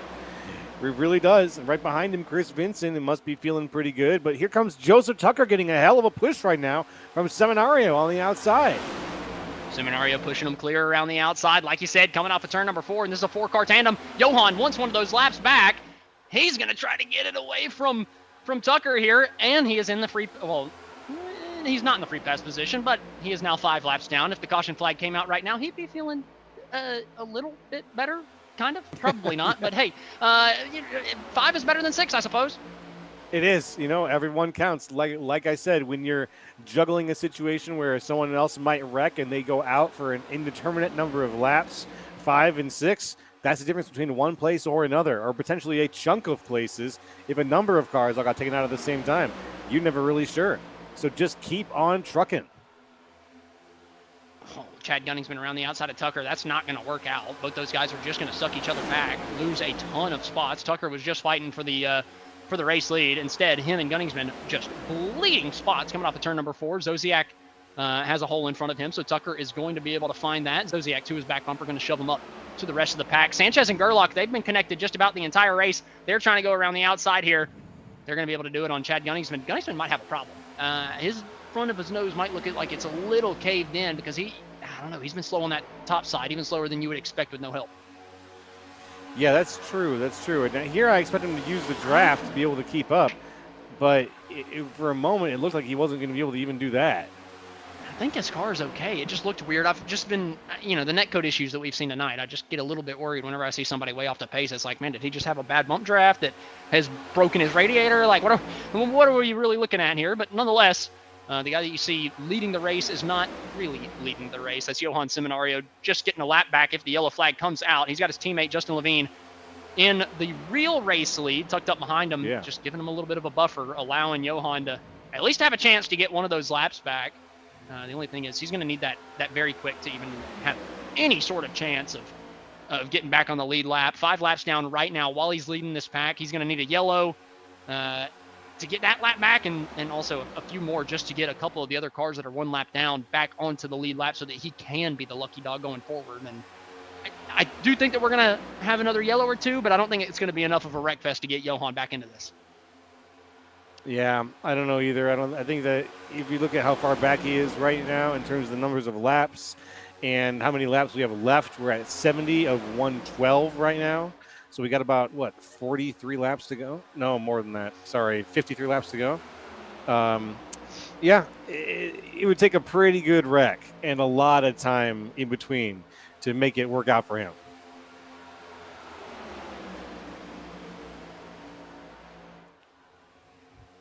Let's look at the top 5, though. Finding his way into the top 5 for the first time here. Yeah, in 4th place. Art Nicotera doing a good job. Vincent's been up here once or twice. Prohl's been up here for a few laps. Art Nicotera, though, first time. Oh, they're wrecking further back. Somebody is sideways on the back. Straight away, the yellow flag has flown, and, well, there's a lap back for Johan. Could not quite tell who that was. Spinning down to the apron. Not a playoff car. It looks like it's Dakota Jorgensen, and he was a lap down. Where's Westwood? Where was Westwood on the track? Westwood was not involved, so... Jorgensen would have been the free pass car, but he was involved in the incident, so he's not going to get it. It'll be Westwood that gets the free pass here to get back on the lead lap.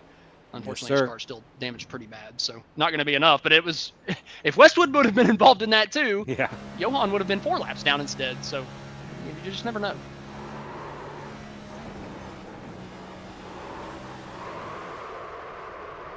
And at least it was only 1 car involved. It did go to the outside, though, which is where we got that yellow from. If it had gone down to the inside, we might have been good to go.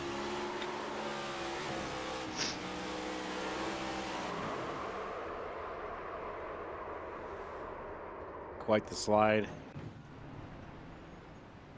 I can guarantee you just about everybody's going to be coming down pit road. And you know what? To be fair, Johan obviously unlapping himself once here. If he stays out, he could get another lap back because everybody's going to be coming down pit road, I got to think. You want to take fuel every single time you can until you're good on fuel to make it to the end. With 40 laps left here with, obviously the shorter fuel tank, we are not good to go to the end. So if everybody pits and Johan stays out, he very well could get another lap back. Still, I think it's too little too late. But I respect him for staying in it and at least giving himself a shot.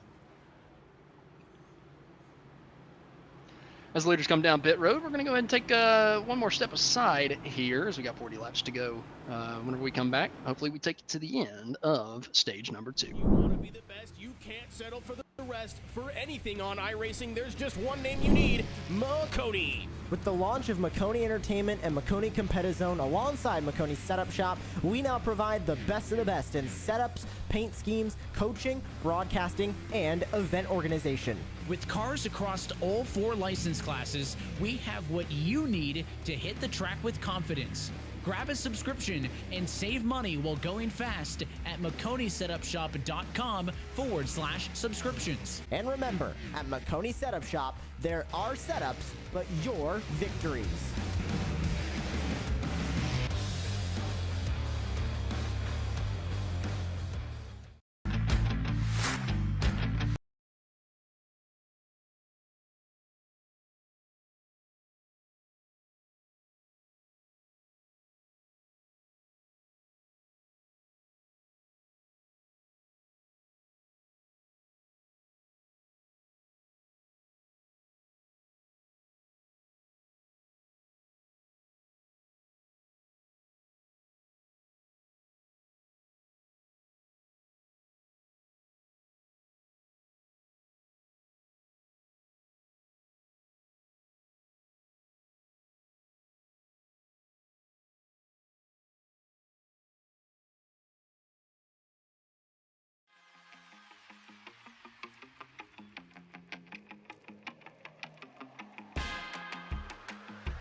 Are you looking to add to your diecast collection?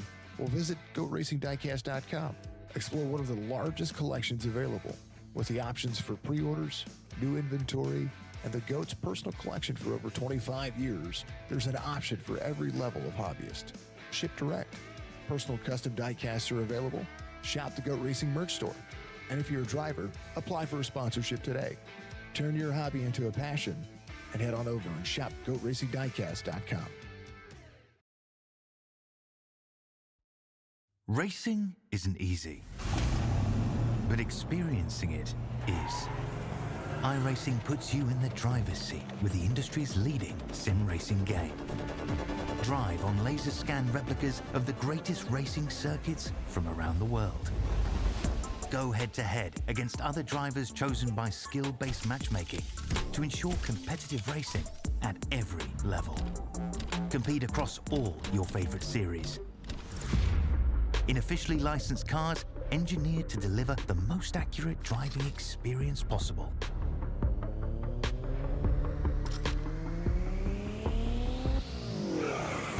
Join a race or host your own with players from across the globe. Race against the computer or in a league with friends. Feel the thrill behind the wheel. Visit iRacing.com.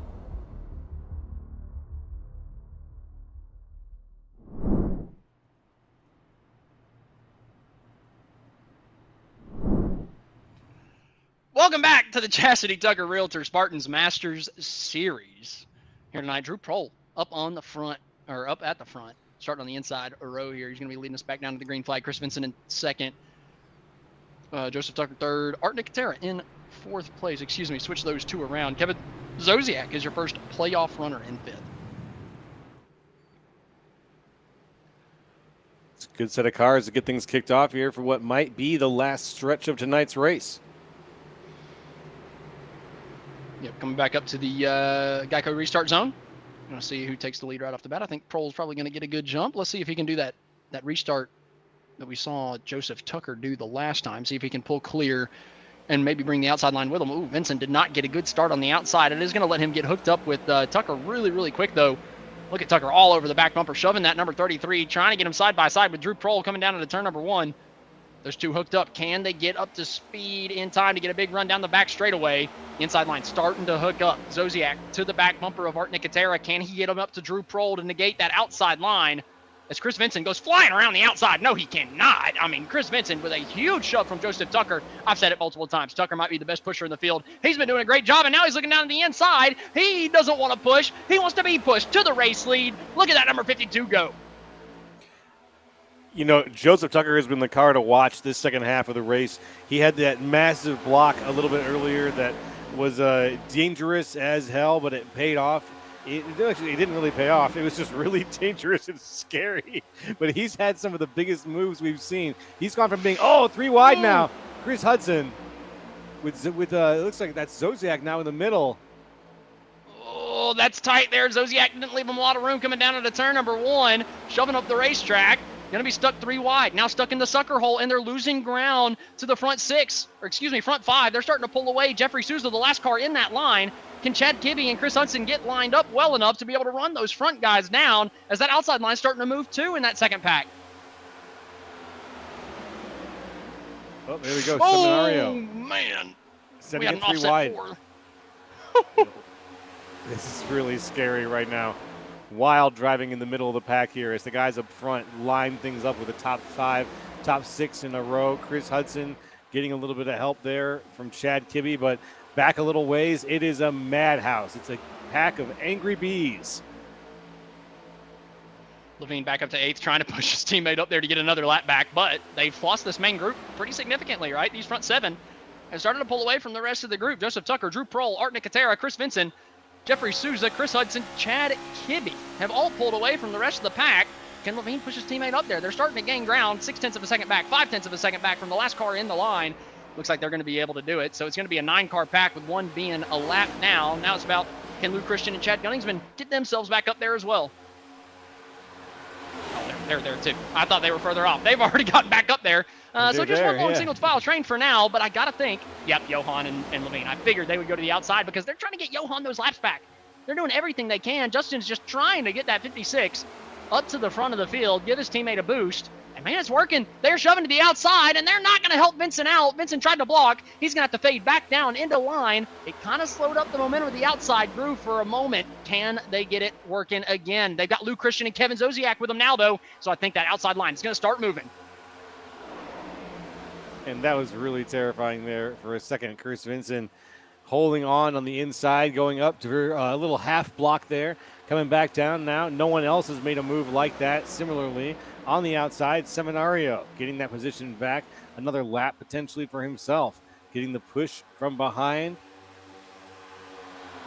It's been really the story, I think, of the cars at the lead, but also the story of the Seminario and the One Sim guys trying to claw their way back up into relevance here as the race goes on. Yeah, 2 of their teammates completely out of the race. Johan 5 laps down, now 4 as he's at the head of the field. He's going to need another quick caution to be able to keep that lap. Unfortunately for him, he's still got 2 other cars that are 1 lap down once again, so they would get the free pass over the 56. But right now, he's getting laps back. It's just, you got to get the cautions at the right time. And again, with him being 5 laps down, 4 technically if a caution comes out, it's still just probably too little too late. But the fight is there for the 56. Like to see that. He's gained a lot of spots too. He's got himself up to 19th whenever he lagged out in about 30th. So decent recovery, all things considered. But he's definitely hoping for a couple more wrecks. But behind him, Zosiak looking to the outside with Kyle Gerlach. A couple playoff cars hooking together around the outside, trying to get up there and give those One Sim guys a challenge. And I think they're going to be able to make it. It looks like Zosiak right now on the outside getting a push from Gerlach. Gerlach very close to the fender right now, trying to stay even, trying to stay on the line. You know what? He's getting a pretty good target, though. Right now, Zosiak is holding things together on his own, trying to avoid that side draft and just maintain whatever momentum they can going into this turn, though. It looks like they're going to bleed off just a little bit.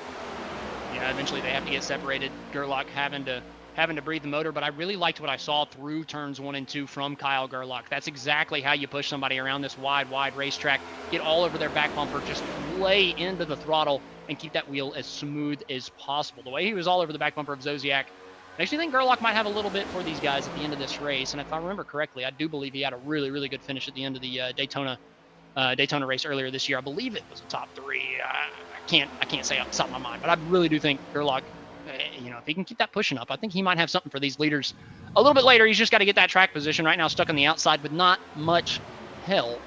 He's just going to have to be able to try to get in line and maybe hope that some of these guys get to racing a little bit harder up here. But right now, everybody somewhat content to ride in line up at the front.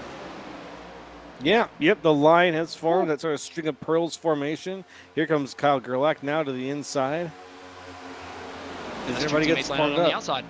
Okay. Well, I thought it was going to be two teammates lined up on the outside. PB Henry went to the inside, braked a little bit, let Zodiac down. So a little bit of team play there.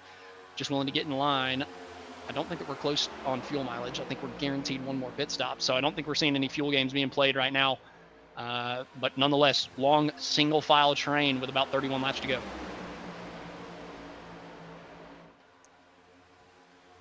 And tonight's race has been up, it has been down, it's been all over the place. But folks, thanks for joining us. For your viewers who've just joined us, it's nice to have you. If you've been here since the beginning, even nicer. We've got Chasity Tucker in the chat saying, let's go Tucker and Pearl. So we've got we got the sponsor herself out there. Thanks for watching, and everybody else, thanks for joining us. Yeah, I somehow didn't put together that Joseph Tucker must be related or in some point to our sponsor on the night of Chasity Tucker Realtor. Even though he's got the sponsorship on his hood and his last name is the exact same. I don't know how the heck I missed that, but I never say that I'm the smartest one in the bunch. So yeah, we'll go with that. It's all right, bud. You're the smartest one in my book, but it's only a pamphlet, so. Oh no. I don't think I deserve this. This hatred. Either way. I'll live with it. I'll manage. Nonetheless, Joseph Tucker's doing a great job in that third place spot. And again, I like where he is sitting. Fourth car in line, but third place on the racetrack. The way that he's pushed all night just makes me think that he's got a really, really good shot as long as he keeps that car clean. Because what you can do with the two-car tandem in certain situations, you can really lock on with one person, shove them way out front, and then leave them high and dry, right? You pull out of that draft, side suck them back with the side draft, and all of a sudden you win the race. So I like what I'm seeing out of Joseph Tucker so far. And right now he's got the track position to match it. It's just who does he choose to be his two-car tandem partner at the end of this? That's a good question. That's a really good question. Right now, Tucker is just ahead of Drew Prohl. My guess would be Prohl initially, but he's really tucked in pretty well with Lou Christian just ahead of him. He's in the air. He's got the spot, and he can see Lou Christian. It's much easier to say I'm going to partner up with what I can see ahead of me than kind of play, guesswork with what you got going on behind you. That's a lot of play in the wheel for Tucker on the straightaway. That's look at how much he's moving the wheel down the straightaway. That, to me, that's probably a lot of pros lower their steering ratio, or excuse me, their what is it called? The range. Yeah. The wheel range, right? Typically you run 900 or 1080 at racetracks in the NASCAR cars, but at the Superspeedways, the pros lower it way down to like 360, if not lower. So I think that might be what we're seeing from Tucker there. It makes it easier to save the race car in certain situations and easier to make moves, quicker to make moves. As soon as you think about it, the car just moves because it's just little movements in the steering wheel. I want to say that's what we're seeing from Tucker there, because if you don't do that little pro trick, your steering wheel is very, very straight, very smooth most of the time if you're not shoving somebody, but you could just see that thing bouncing down the straightaway. Gotta make me think that Tucker's pulling off some pro level strats maybe. Well, we might get a chance to ask him at the end of the race here. Right now he's sailing through third place and everybody's kind of holding on to it, so there's a very good chance that we'll be talking to Joseph Tucker at the end of the race. Yeah, the way he's been running so far tonight, I would not be surprised. But right now, he does have a couple guys that he's got to get through by the end of the race, but obviously still a long time to go, a little over 25 laps. Johan, the guy that is leading the line, is not leading the race. He's 4 laps down. His teammate, Justin Levine, is the race leader right now, sitting right behind him, trying to get some clean air, but he left that bottom side open to Lou Christian for just a split second. Lou thought about taking it, thought better of it. He's just going to stay in line for now, maybe save a little bit of gas, just waiting in the wings, knowing, hey, I've got one of the best pushers in the race right behind me. If I can keep my car in front of him, I've got as good of a chance as anybody to win this race. And he really does. This point of view is a good example why Tucker is an anticipator. When he's pushing, he anticipates. He knows when to make the aggressive movement, when to move, when to close, when to fall back a little bit, and when to start that turn so he can anticipate where your car is going to be. And he's been doing that this whole lap. Last couple of laps. Really impressive stuff. Still long single file trains so far. Nobody willing to make a move, which makes me think that maybe we're right on the edge of a one-stopper from the last caution, right? Maybe we are just a lap or two shy, so a lot of these guys saving gas to be able to make this first stint as long as possible. Maybe even want to run a little bit longer just in case we get that green-white checkered and you don't want to give up the track position at the end. Levine, again, a little bit higher, letting Lou Christian get some air and giving himself some air on the outside of the racetrack. But again, everybody just kind of minding their P's and Q's, not doing anything too crazy. Everybody just trying to stay onto the pack. One guy I'm a little bit worried about, though, is that 10th place runner, PB Henry. He started breathing the throttle a little bit or falling off the back of the pack. He doesn't have anybody right behind him. Souza's starting to get there, excuse me. Gonna get to the back bumper. I'm worried, though. They have a pretty decent gap up to Zodiac, but for PB Henry, that's a teammate. Maybe Zodiac tracks the brake a little bit. Souza now locked onto the back bumper, and they're starting to run the rest of that pack down. So I think that PB is going to be okay. Yep, they're going to get back into the pack. Just a little worried seeing a playoff car falling off the back of the pack like that, maybe ruining his chance for a win, but he had Souza back there to help, so he's going to get right back up to the back bumper of his teammate. And it looks like we've got 3 playoff cars running 8th, 9th, and 10th on the racetrack right now. Camera moving back up to the front a little bit. Lou Christian tucked in behind Justin Levine. And still up in front, it's Johan Seminario leading things in this leading pack. He's not technically a member of the leading lap, but I believe he is eligible for the my brain is shutting down for a second. I wanted to call it the hot dog lap for a second. I know it's not called that. The what? Lucky dog. Hot dog wrap? The lucky dog. Hot dog wrap? Lap. My microphone is really not working tonight. I mean, it's still hot dog lap. I'm sorry. I know. Look, that was just a funny one. That's about the funniest thing I've heard for Lucky Dog. I just had to stick on it for a second. But nonetheless, you drive like a hot dog, you get the hot dog lap. That's what happens. I think it was actually because because Aaron's, the sponsor, had a dog, which is now unfortunately why we call it the free pass, which is sad. We should have just kept the Lucky Dog, or we could have changed it to hot dog lap. I mean, whichever one would have been better than free pass.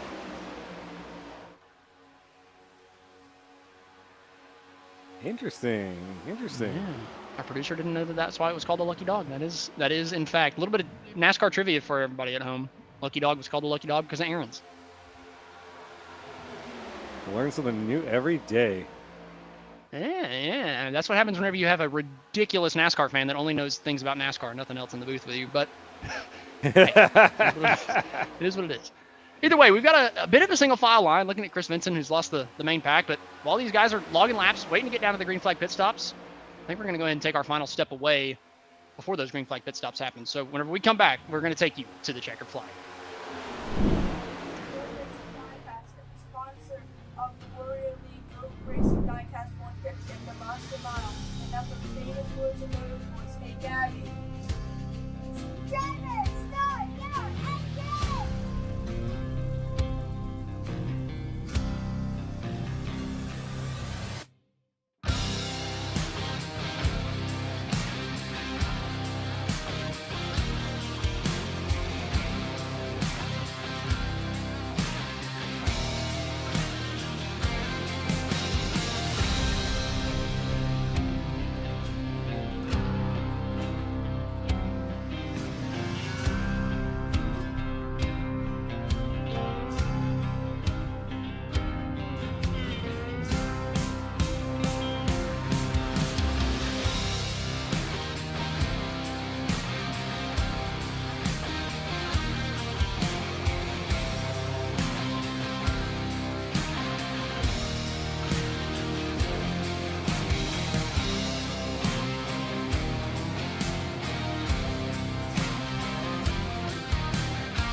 Welcome back to the Chasity Tucker Realtor Spartans Master Series, and it looks like we got 20 laps to go. Got to think the last round of green flag pit stops will be coming up any moment now. The front four here on the racetrack, spreading out from Drew Prohl ever so slightly. Not going to be long enough or far enough in front to be able to completely gap themselves from that second pack. I think Prohl's going to be able to get right back up there. And again, Johan not really on the lead lap. He's sitting 4 laps down, but with him being in front, it does let his teammate Justin Levine save a little bit more gas, right? If Levine was just up here by himself, just hitting that clean air the entire time, right, he would be losing a ton more gas, just having the air on the nose, creating a ton of drag, eating the air for the entire rest of the pack. Instead, he's letting his teammate, who's 4 laps down, do that for him, right? Instead, he's going to stick in that draft, maybe run 80% throttle at certain times, save a little bit of gas, making sure that he can get there on this one last pit stop, and making sure that he takes as little fuel as possible. Typically, whenever you're the race leader, you can't do that. You run a little bit worse on fuel mileage, and you have to take a little bit more under the pit stop. But Levine using his teammate as a bit of a stopgap to that, and still able to lead the race at the same time. It looks like it's working out for him. For a second there, I thought he was going to try to make a pass on him. Ooh, bit of a shunt now. Getting a little air on the nose of the car there to cool it down. Yep, the one doesn't want to get into a situation where, oh, say the engine were to explode because you were drafting too closely on lap 12 of the race.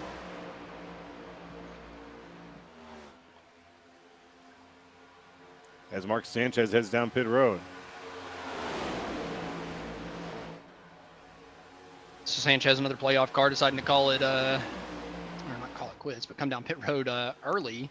He's got a couple guys coming with him, so he will have a pack. Chris Vinson, part of those cars, but they are getting lapped. So they had lost the pack already, so Sanchez just trying to mitigate the damage, right? Currently running in the 13th place position, trying to pick up as many points as possible. And you know what? He's still picking up more points than 5 of the other playoff cars, right? We've seen multiple playoff cars with issues all night long, getting wrecked out, getting crashed, having moments. So Sanchez, even if he can finish 13th, he's going to be, picking up more points than 5 of the playoff guys. And, well, 5 out of the 10 make it. So that's a positive night for Mark Sanchez, even if maybe he would want a little bit more after losing the draft. But you never know. He could get that wreck in the main pack a little bit later that wins it for him as well. But we still get this round of green flag pit stops, and we're starting to see the main pack group into 2 as everybody decides to come down pit road. Levine, Seminario, both coming down pit road.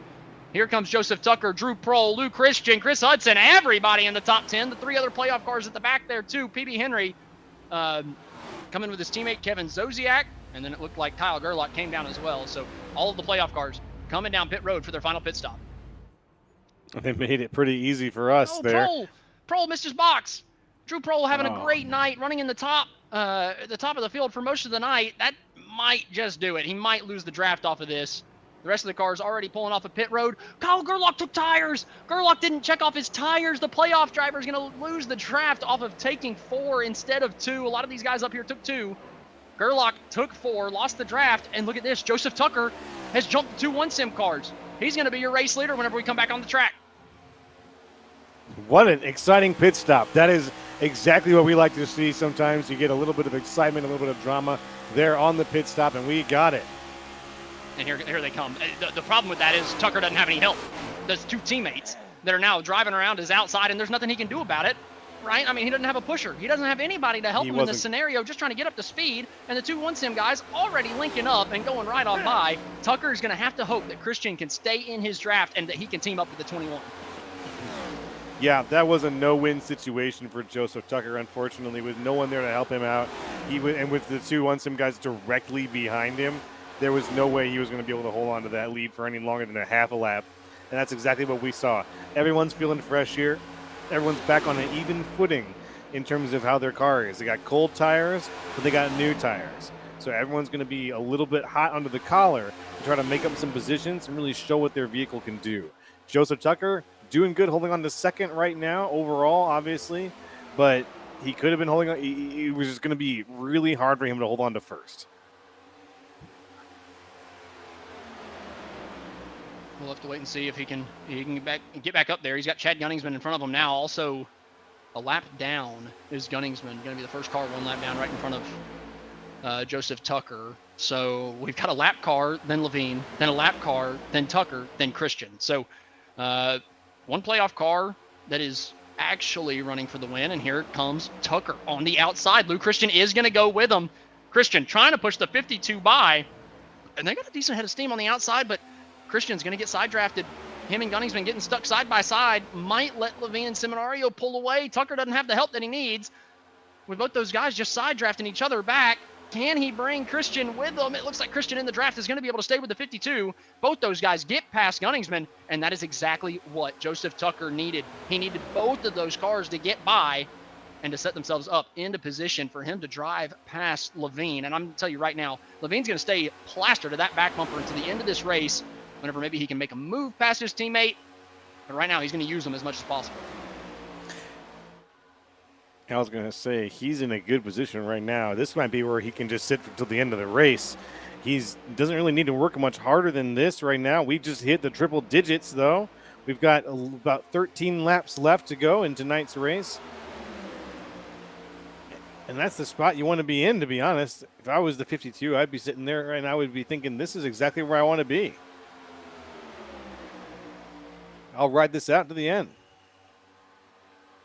You know, if you're Tucker, you're not sitting in a bad spot, but I got to be honest, I feel like you want to break up those 1-sim teammates. If I'm Tucker, I'm getting on the right rear of Justin Levine and dragging him back off of his teammate as far as possible.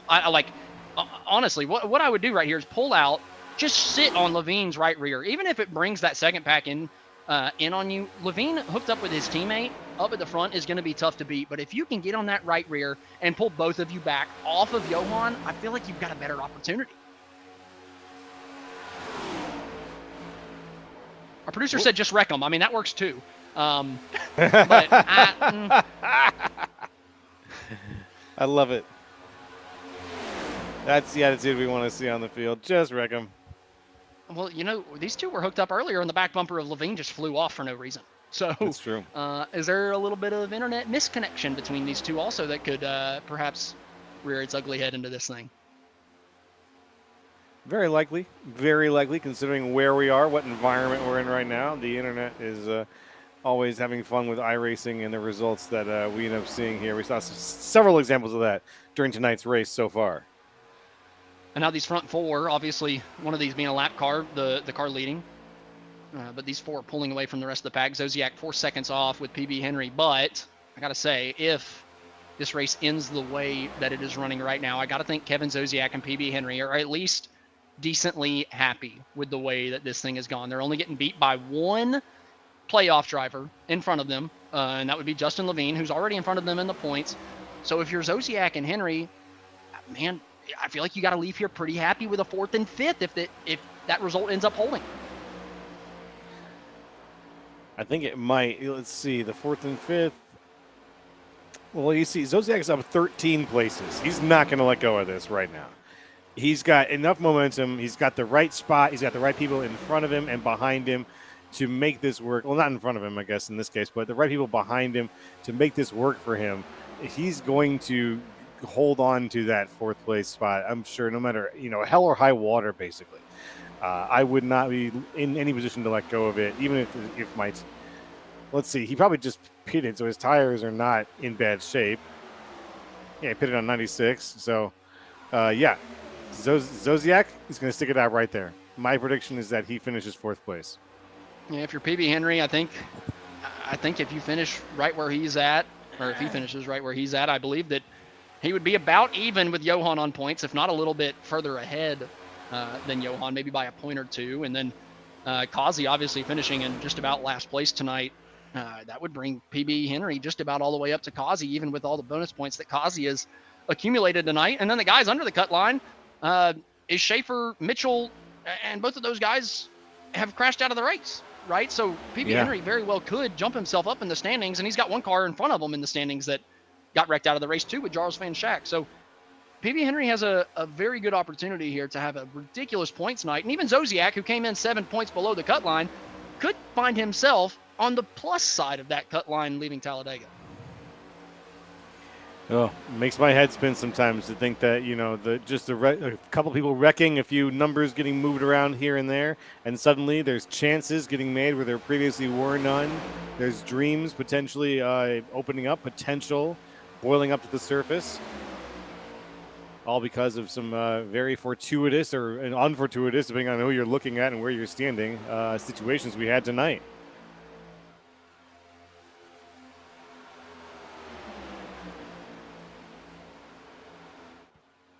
Still, these front four continuing to slightly pull away from that second pack. Not like crazy. A few laps ago, it was 4 seconds. Now it's 4.5. Here, Christian falling off the back of the pack ever so slightly. And if you're Joseph Tucker, you do not want to see that 21 fall too far off the pack. You do not want him to fall off completely, because I'm going to tell you right now, it's going to be unbelievably impossible for Joseph Tucker to beat Levine in a 1v2, right? Because obviously Seminario is just here to make Levine win this race at the end of it. Now that he's been shoved by Levine to the front of the field. So they're going to play the team game together. So Christian needs to stay here if Tucker wants to have a chance. And it's just the nature of the beast of Talladega. If it was any other track, it would just be a mano-a-mano kind of fight. Whoever's got the most skill could win it. Here at Talladega, you gotta have a buddy. And right now, I think it's going to come down to a 2v2 fight, with one of those cars being a lap car.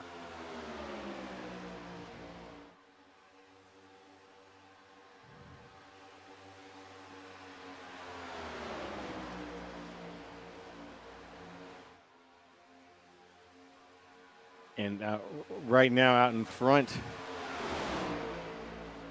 we still got this little pack of 4. They've pulled away now pretty solidly from the rest of the crew. Yeah, it's just the waiting game at this point, right? These guys up front don't want to get side by side because it could slow them down enough to bring the second group to them. But I guarantee you, once we get down to that last lap, if Tucker gets a run, he is going to take it. And he's got to take it, right? I mean, he's got a great opportunity here with Christian being right behind him.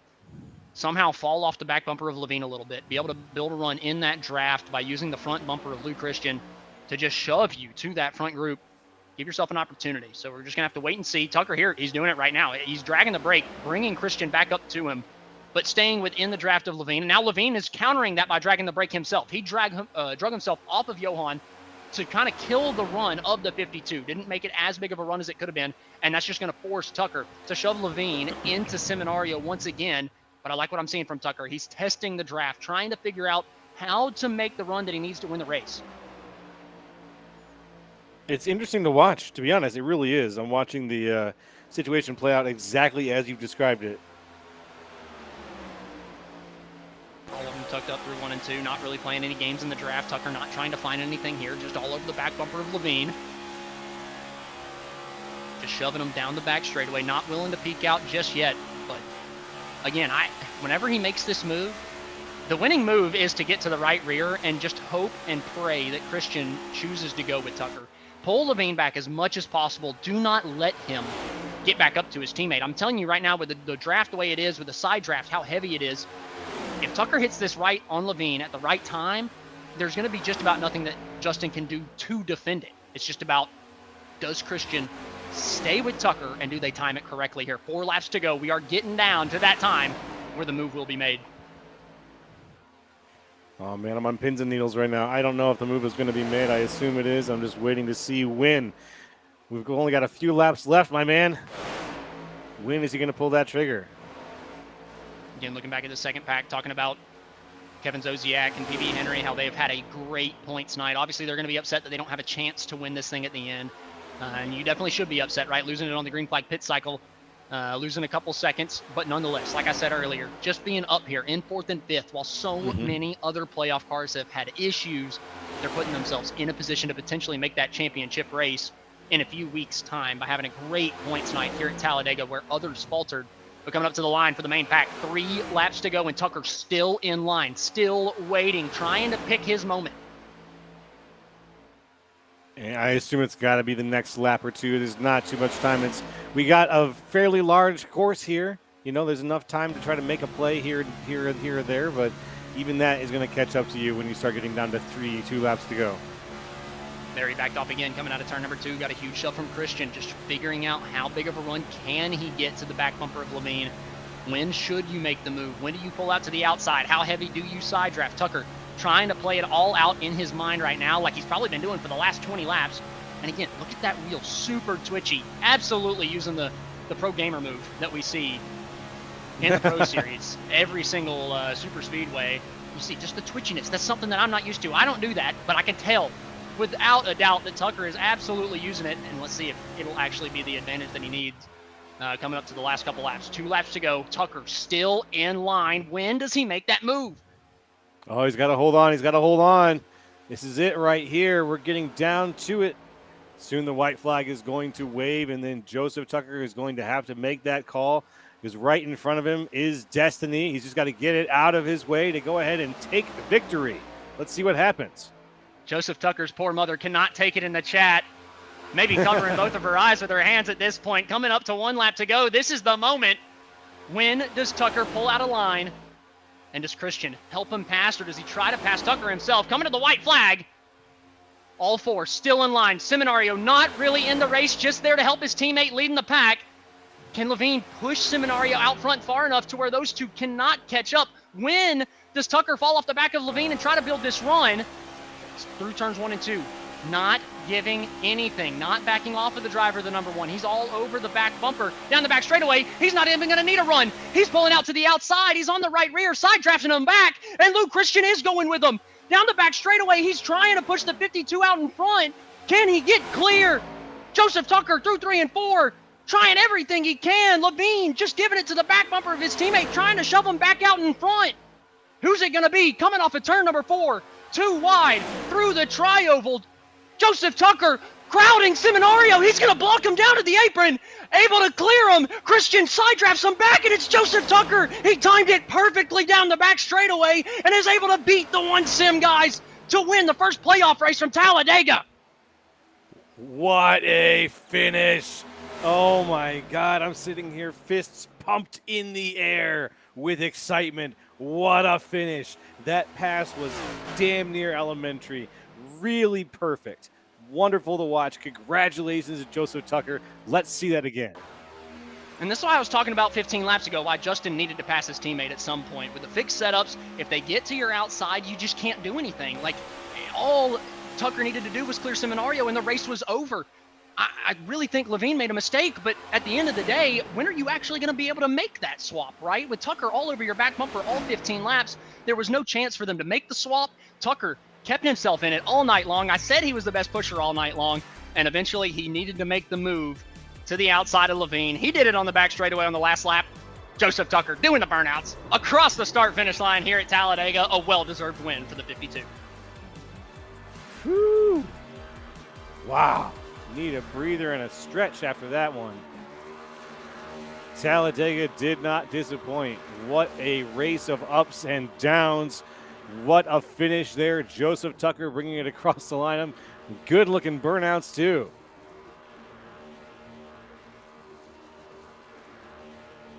Listen to Joseph that. Tucker with the sponsorship from his mother, Chasity Tucker Realtor Group. Big thank you to Chasity Tucker for sponsoring the Spartan Master Series as well, and for her son to be able to get a victory here at Talladega to kind of kick off that kind of really show off that sponsorship. That's a big win for the family. Great job for Joseph Tucker. Obviously not in the playoffs, but to be able to bring home the W tonight, I'm sure that he doesn't even care about the playoffs right now. He just is happy to have that checkered flag in hand as we go through our unofficial results here at the end of the race.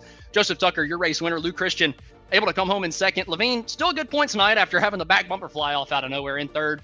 Drew Prohl was able to get past a couple of those playoff drivers at the end to get back up to fourth. Kevin Zosiak in fifth. Great nights for the playoff driver. Chris Hudson in sixth. PB Henry fell back to seventh. Still great points tonight compared to the rest of the playoff guys. Same as Kyle Gerlach in eighth place. All those guys doing a good job keeping themselves in playoff contention. Art Nicotera comes home ninth with Jeffrey Souza rounding out the top 10. As the further down we get, the more tragic it's going to get. In 10th place, you said Jeffrey Souza. In 11th, Chad Kibbe. 12th is Sammy Harrell. 13th, Mark Sanchez. 14th, Chris Vinson. 15th, Chad Genningsman. 16th, Dakota Jorgensen. 17th, Johan Seminario. 18th, Kyle Westwood. 19th, Jordan Sailors. And 20th, Golden Garner. 21st was Charles Van Schack. Reese Schaefer in 22nd, Kayla Mitchell in 23rd, a trio of playoff drivers that did not have the race that they needed. Jared Feltman Finishes in the 24th place spot with Christoph Hall in 25th, Pat Harvey in 26th, Robert Besaw Jr. in 27th, Joseph Kazi, another playoff driver, blew his engine 7 laps in 28th, David Salter in 29th, and then Evan Ethel rounds out the 30 cars that we had actually turn laps here tonight in 30th place position. But now that we've done the full field rundown, I believe we're going to run through our top 3 finishers, and it looks like we've got Justin Levine in the waiting room. So we're going to pull up our 3rd place finisher first and give a little chat to Levine. Justin, it was a good race from you, especially from what happened early with the back bumper flying off from nothing and then getting wrecked across the line at the end of stage number 1 to be able to bring it home 3rd. Actually probably feels disappointing because you had it almost wrapped up towards the end. You know, what are your emotions right now? What are you thinking about after playoff race number 1? Super frustrated. Just frustrating race overall. Between the net code, being in the wreck, or getting turned at the end of the stage, then be involved in a wreck, and then not being able to throw the block because if I got a Ghost 4X, I was getting DQ'd. So, you know, not being able to make the move I wanted to do limit me to just push Johan, and whatever happened. And I had to think about the bigger picture about the playoffs instead of risking it for a win. Well, Justin, you know, going back over the last few laps, I had been talking about how maybe you needed to swap positions with Johan, but you maybe could have never done it, right? It would have been tough to actually find the spot to do it. Was that something that came across your mind, or something that you would have wished that you would have done now in hindsight? You know, what are you kind of thinking you could have done different over the course of those last 10 laps? Honestly, I would just write off exactly how it went. After Johan had internet trouble, I'd rather him disappear in front of me and then I just keep going than all of a sudden be a parachute because he disappeared and watch Lou and Mike just go around me and I lose the draft. So in the back of my head, knowing that Johan was having internet trouble, I felt my safety for a playoff point race was just keep him in front no matter what. Well, Justin, nonetheless, on a night whenever so many playoff drivers had issues, you were able to get a 4th place in stage 1, a 3rd place at the end of the race. So at the end of the day, maybe not the night you wanted, but I think whenever you see the points after this, you'll be pretty happy. So going for the next 2 races of the playoffs, you know, what's your mindset going forward? Attack. Do what I always do. Be there at the end and have a shot to win. Right now, it's all about points, and it's not about winning you're in. So right now, with this hopefully big cushion, definitely will change my spirits, and we'll be looking forward to Texas next week or 2 weeks, whatever it is. Well, Justin, congratulations on the top 3 finish, and looking forward to seeing if you can punch your ticket into the next round of the playoffs whenever we go racing next week. Thank you. Have a good night. Alrighty, that was Justin Levine, your 3rd place finisher. Led the most laps on the night, but brings it home 3rd. Next up, we're going to pull up our 2nd place finisher. It's going to be Lou Christian. He's going to be standing side by side with Joe LaCastro. Hey there, Lou Christian. Can you hear us? Yes, sir. Well, congratulations on that 2nd place finish tonight. You had the honor of having probably one of the best seats in the house to view that move at the very end. Tell me, when Joseph Tucker made the move to make that pass, were you already locked in and saying, hey, I'm going to get in there, I'm going to push you, and we're going to see what happens after that? Or was that more of improv on your part? Yeah, I think he I don't know, to be honest. It's just that things are happening too fast. But I was going to go with him. That was probably my only way to push him and then have any shot. Like if I just sat behind Levine and Johan there, I would have definitely been 2nd or 3rd. So that was probably my only shot at getting up there. So yeah, I figured that was going to be our plan there, to get out of 2 with a little bit of momentum and try and shoot high above those guys, side draft through 3 and 4, and yeah, worked out exactly kind of how I planned it in my head. And you were able to come up 10 positions during the course of this race, starting back in 12th, made your way up to 2nd by the end of the race in a fixed setup race. Do you have a lot of experience with the fixed setup race to make those passes? I love super speedways. So if I did super speedways, if I alternated between super speedways and short tracks every week, it would be awesome. But no, I love super speedways, and I just like to kind of can just feel the momentum and shoot the gaps. Well, and shoot the gaps you did. You did a fantastic job. Got that 2nd place spot. Read the room at the end. helped push Joseph Tucker there across the line. Is there anyone that you'd like to shout out to or thank tonight for your performance? Yeah, shout out you guys for putting on a good broadcast with Grid Vision and Bow and Bootwear. If anybody's in Nashville that needs a pair of boots or lows or sneakers, hit him up. Custom shoes there, and yeah, all the teammates too. It's a shame that most of them got taken out tonight, but we'll be back for Texas. All right. Well, thank you for your time, Lou, and we'll talk to you soon. Hopefully up here in the winner's circle again very soon. Sir, see y'all. Alrighty, that was your second place finisher of Lou Christian. Next up, we're going to pull up your race winner, who I am now seeing in Discord is actually named Michael and not Joseph, like I've been calling him all night long in iRacing, so I'm going to have that cleaned up next week. So, Michael, if you go back and watch the broadcast, I apologize. Just imagine I said Michael every single time. But, hey, man, you won the race. At the end of the day, who cares what we call you other than race winner? What was your mindset those last 10 laps, man? Because it just felt like you were lining up the move. You were trying to figure out exactly what kind of run you needed to be able to do it. Just walk us through what you were thinking. I was just thinking I should keep Christian with me. If I didn't keep him with me, that move wouldn't have been possible because he would have just fallen back so far that if I were to even fall back that far, I would have lost Justin's draft and we wouldn't have gone anywhere. But I guess it worked. Even though Justin tried blowing me up, it still worked. And I don't know. I just got to thank Christian for sticking with it and sticking with me. We had that plan as started when we came out of pit road, so yeah, I think we did a good job. Yeah, I would say so, given the fact that, I mean, it just felt like you played that perfect, right? You just kind of sat there, waited, bided your time, right, until the time was right, and we were able to make the move on the last lap. Like you said, it came down to who Lou Christian went with, but at the end of the day, you put yourself in the position to do it. And I had been saying through the entire night, I thought you were the best pusher out there, but it was going to take something special to be able to actually pull out and be able to make the move on somebody. And I feel like that's what we got towards the end of this race. Whenever you came down the back straightaway, and we're able to take that away from them.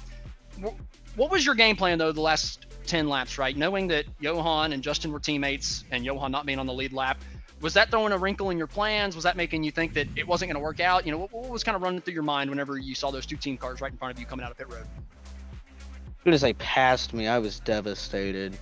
They passed me so quick, and I thought I had no one else to work with me because of how far back Christian was, and I just used lap cars. All you can do is use the lap cars when you have them, and that's what I did.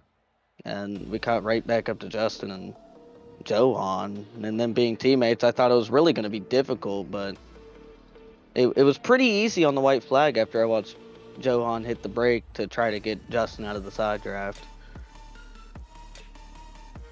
Well, Michael, it was a great finish of this one, and honestly, a great start to the playoffs. Honestly, obviously, you're not a playoff driver, but regardless, I imagine that doesn't bother you one bit, bringing home the checkered flag here tonight. So big congratulations on the heck of a finish, heck of a race that you had the entire night. Do you have anybody to thank at the end of this one? Chasity, Tucker, Realtor, Spartan, Sim Racing Graphics, everyone at Team Conti. They do great on these sets. You guys for broadcasting, Dave and Ben, everyone that puts this on. And I guess I should thank Christian for pushing me. Maybe just a little thanks. Maybe a gift basket, something. But nonetheless, Michael, again, congratulations on the race win. It was a heck of a time watching you carve up the field like you did all night long. So big congratulations, and looking forward to seeing if you can maybe go back to back whenever we go racing next week. Thank you, sir, and I hope so. Alrighty, that was your race winner tonight, Michael Tucker, not Joseph Tucker. Michael Tucker. We'll be sure to say that correctly the entire time next week. But nonetheless, Joe, at the end of this one, what did you think? I thought that was a really good Talladega race, all things considered, even with the green flag pit stops kind of breaking up the big pack. I still felt like we got a finish that we deserved for a playoff opener. I think you took the words right out of my mouth. Even with them breaking up that group and kind of stringing things out a little bit, we got having a little bit of a cooling effect on the latter half of the race. What a finish. Just an exciting finish, an exciting middle of this race too. Talladega is never one to not disappoint. It never doesn't disappoint. And here we are yet again, not disappointed. So I had a really good time. I agree with you 100%. One last shout out to Chasity Tucker Realtor for sponsoring the Spartan Masters Series. Excuse me. Big shout out to Chasity Tucker, and congratulations. Big win for her tonight, having her son come across the line in first place. But that will do it from us. And so from the entire Grid Vision team, we'd like to thank you for watching and participating in the chat. For more information on getting your league broadcasted or starting your career in broadcasting, contact us on Facebook, X, or email us at info@gridvision.live. Congratulations to Michael Tucker on winning tonight's race from the Talladega Superspeedway. This has been Austin Edstrom standing alongside Joe LaCastro and our producer, Austin Darbyshire. We will see you next time on the grid.